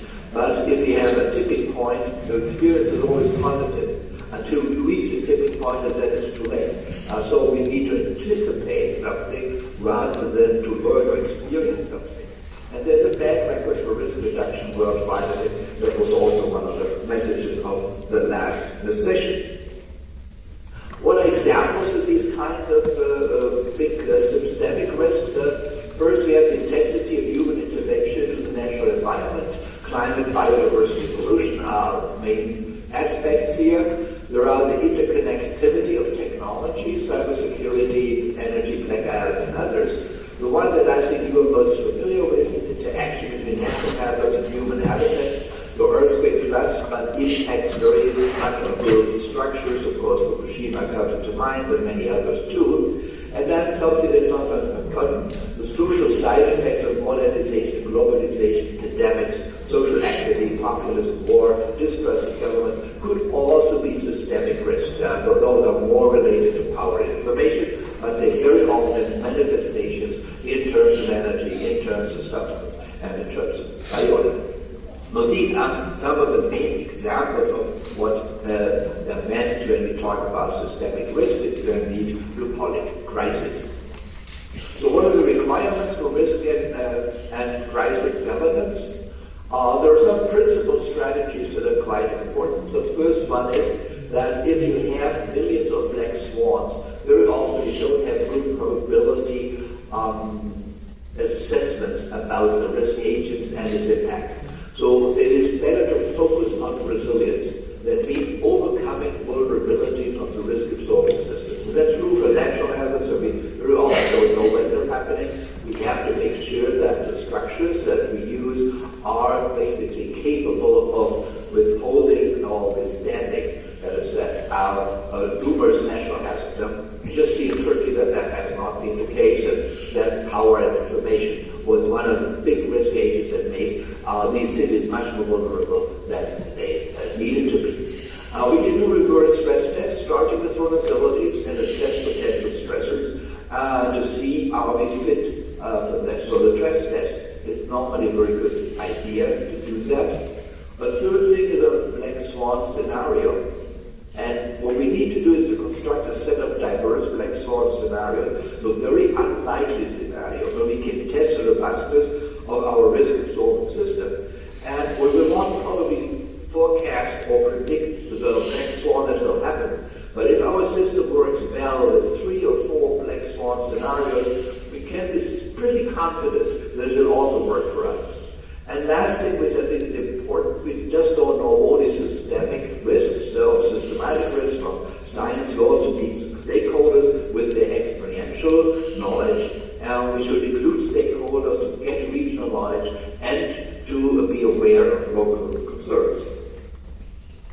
There are also new societal conditions in which all of that happens, which makes it difficult in terms of governance and communication. We're living in what we call a post-experience society. Everything what we say specifically about moral hazards is not part of our personal experience. Even a lot of natural hazards, which they are rare, for the personal experiences are not always there, which makes it, in order to be effective, we need to rely on other people, but we very often are driven by beliefs and feelings rather than by knowledge. And so the post-factual society is one of our realities in which we feel that we don't know exactly what's wrong and what's right, and specifically the internet, that is a problem that leads again that trust is taken away, partly from scientists, but very often from risk management agencies, because people do not know who to believe. They've seen that in the corona crisis too. And then, of course, in the end, we have a hard time living and coping with ambiguity. What is good, what's bad, what's right, what's wrong is contested, and that makes it very difficult to be very effective in management. And I think it's important to be aware of these societal context conditions. There are not strong in all countries in the world, but in many countries, and that makes it very often difficult for scientists to get through to risk managers, but also to communicate effectively with the public. What we try to approach is what we call an analytic deliberative approach. approach, which means to be very good at the analytic component in terms of risk assessment. We would identify the risk agents, we would identify the pathways in which those risk agents have an impact on the risk-absorbing system. But we need to acknowledge that we have plural evidence that is not solely just one set of data that will help us. We have maybe conflicting data or conflicting interpretation. So we need a joint fact-finding effort. Joint fact-finding might mean that we have a lot of experts, but also stakeholders together to look at the data and then to see what they actually mean in terms of risk assessment and risk management. We then need a multi-criteria assessment of benefits and risks. Usually we are looking into activities, and then we should be transparent about whatever trade-offs we make. So that's an analytic component, which is really based on a very good cooperation between risk managers and risk assessors. The second one is a characteristic that's a deliberative component. And the deliberative component is that we need to make decisions, we need to make trade-offs, and that needs to be based on arguments, not on position or interest. And especially a lot of natural hazards, we see that positions of interest have been too strongly pushed forward, and then the arguments just lost in that race. Key variables that we need to look at is, are our solutions fair? Do they serve the common good? Are they actually resilient in light of all the black swans? And are they economic viable? And I know that there may be trade-offs to make between those, that we're not always able to do this at the same time, but we should be aware that these goals are very important. And the crucial factor is inclusiveness and consensus on rules for how to make decisions so that those who are affected feel that they are part of the risk management regime, that they have ownership over it, and that they take part in it. And I think I have talked about citizen participation and the way to do this on very many occasions when I was at one of these conferences here. So let me go now to my conclusions. We have several properties of polycrisis. The first is high complexity. We have cross-sectoral and cross-boundary cascading effects. It makes it very difficult to manage risk because different agencies are responsible. They need to cooperate, which they very often don't do. We have stochastic relationship between cause and effects. Again, that makes it sometimes difficult to be effective in risk reduction. We have a lot of non-linear functional relationships, often with tipping points, so trial and error is not a good method to learn. We need to learn from anticipation. And there's a lack of attendance to systemic risk very often by risk managers and regulators. So what's required? We need to focus on resilience and risk-absorbing systems, make sure that they are as resilient as possible, independent of the stress that they will experience in the future, and they will experience some stress in a polycrisis. It's very unlikely that they will not face a stress situation. We need to focus on a variety of unlikely stress scenarios to make sure that even if we have a stress that we didn't expect to come, that we still be able to deal with that stress and that the risk-absorbing system can recover in a very short period of time. And we need to focus on integration, on multiple stakeholders and public participation, because we need to have ownership over the process, because that guarantees us that people will first play along the rules, and secondly will be accepting the various strategies that are necessary to make us less vulnerable in a polycrisis world. And so I would like to end with a quote, what man desires is not knowledge, but certainty. That's from Bertrand Russell. What I would say is policymakers cannot produce certainty. Well, we unfortunately cannot do that. Well, we can help people to develop coping mechanisms to deal prudently with the necessary uncertainty that is required for societies to progress. And with that, I would like to stop, and I'm looking forward to your questions.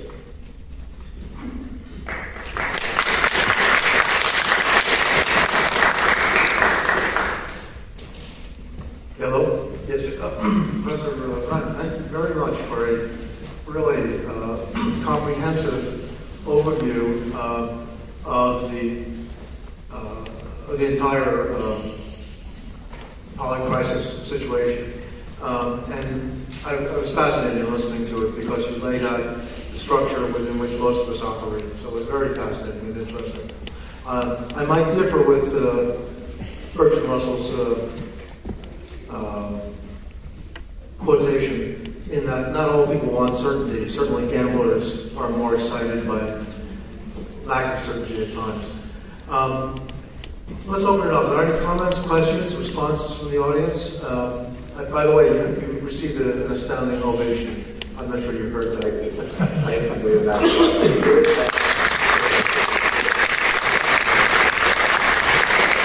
So, are there any comments, thoughts, questions, responses, corrections? No one is so bold. Okay. Sorry. Yes, sir. Professor Tafano? Yes. Audrey, thank you very much for your stimulating input for our conference. Definitely, I think kind of the, of course, I think a systemic risk question, definitely, we should limit ordinary risk not to be a systemic impact. So that sense, definitely, we should have lots of devices or strategy to limit and absorb in the partial manner within the system. But that is one of the, there are some engineering techniques, but also still we need to have a kind of, let's say, situation. It may, let's say, larger impact take place than that we expected. So that case, in what way we can detect and in what level of the protection should we consider? That kind of things. Do you have some ideas to maybe first round, second round, third round, let's say, absorbing capacity or techniques may be needed, but that definitely costs a lot. So what would be the strategy for us to consider or to cope with this kind of problems? Thank you. Yeah, well, thank you very much. Very appreciate your question. I think it's very important that we also can focus on generic risk, not only on systemic risk. What I see with generic risk is that our risk management strategies are normally quite, let's say, well designed. They still may fail, but very often because we underestimate the importance of power and information. And which means that, for example, now take the earthquake in Turkey, that these buildings that were not built according to the building code, of course, collapsed. And then we have many more victims than necessary. And that, of course, was not the issue that we could say, we don't have the right technology or we don't have the good rules. The rules were there. They were actually quite good. However, nobody cared about the rules, but a lot of people didn't care about it. So that's an issue where we need to address. We need to address that governments not only means to have rules, we also have to make sure they are implemented. And that is the real big question in societies in which, for example, we have power distribution, we have corruption, we have all kinds of very lax, let's say, control system. And that's something which is not easy to overcome. And I'm sure that that's a big problem in many, many countries, not just only in countries with, weak governments. It's also sometimes strong governments we see. And that we need to address one way or the other, but it's different from the usual risk analysis where we say, okay, we have the probability of something, we know the potential impacts, then we're trying to anticipate what are the consequences of that. We're trying to design rules that can help us to deal with it. If that's the end, then we are in trouble because we need to see first, are the rules really enforced, monitoring the situation, and secondly and thirdly, what you said is we have to see if the context conditions change. People move, people may have other preferences and do different lifestyles. All of that may have an impact on the type of risk that we have assessed a couple of years ago. So this permanent assessment and reassessment, monitoring and control is something that I think needs to be improved, and that is something where we can also deal much better with generic risk and Thank you. There's a comment or a question here in the middle row, please, with the microphone. Dr. Ren, thank you very much for sharing this nice risk management approach. Looks like this approach can be applied into a number of situations. I want to ask you, what context did you develop this general approach? So is it, or what type of disasters you looked before? Thank you. Yeah, well, thank you very much. I try to say a few things about what kind of systemic risk we're looking at. Very often we talk about natural disasters. It's not just the natural disasters, but what the natural disasters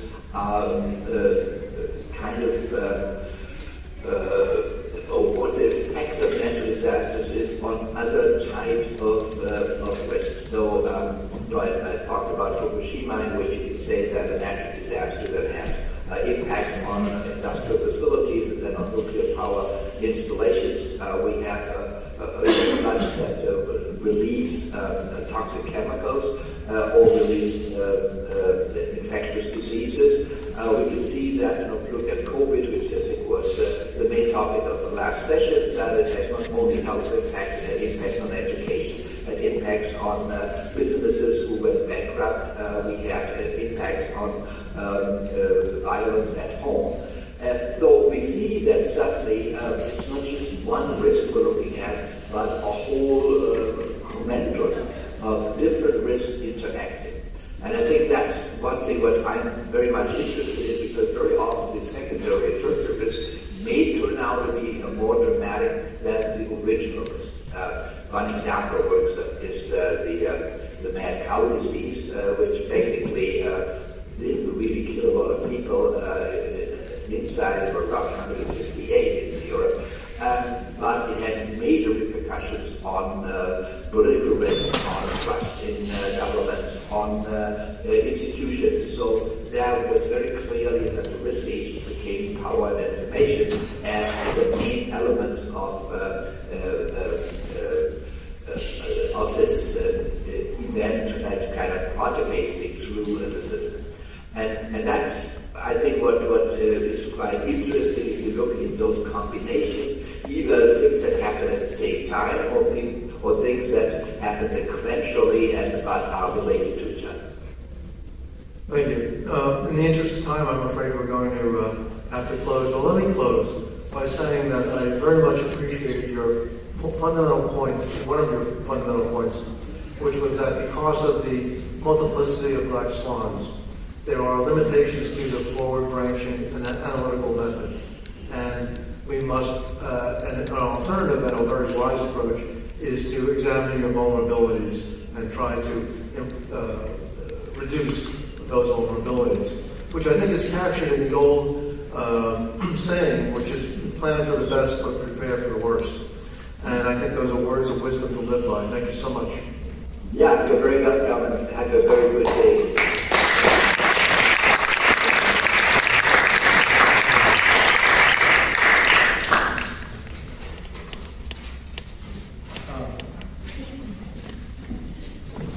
I think we're now done.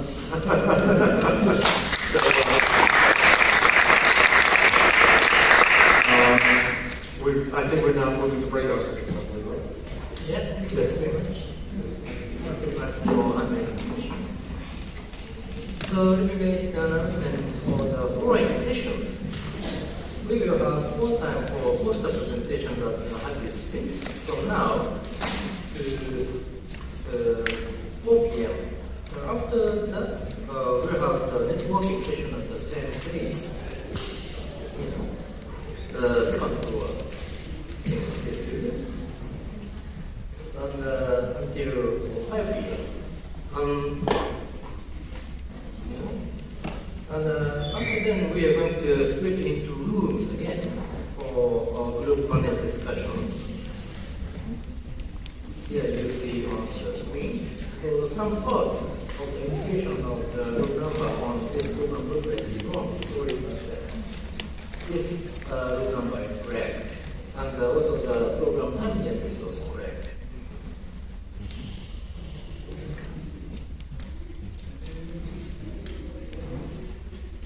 And please he is around the reception desk just before the 5 o'clock, so the assistant guide will go each room. And of course, you can help yourself to go directly on the rules using the map provided on the conference program. Thank you very much for your time.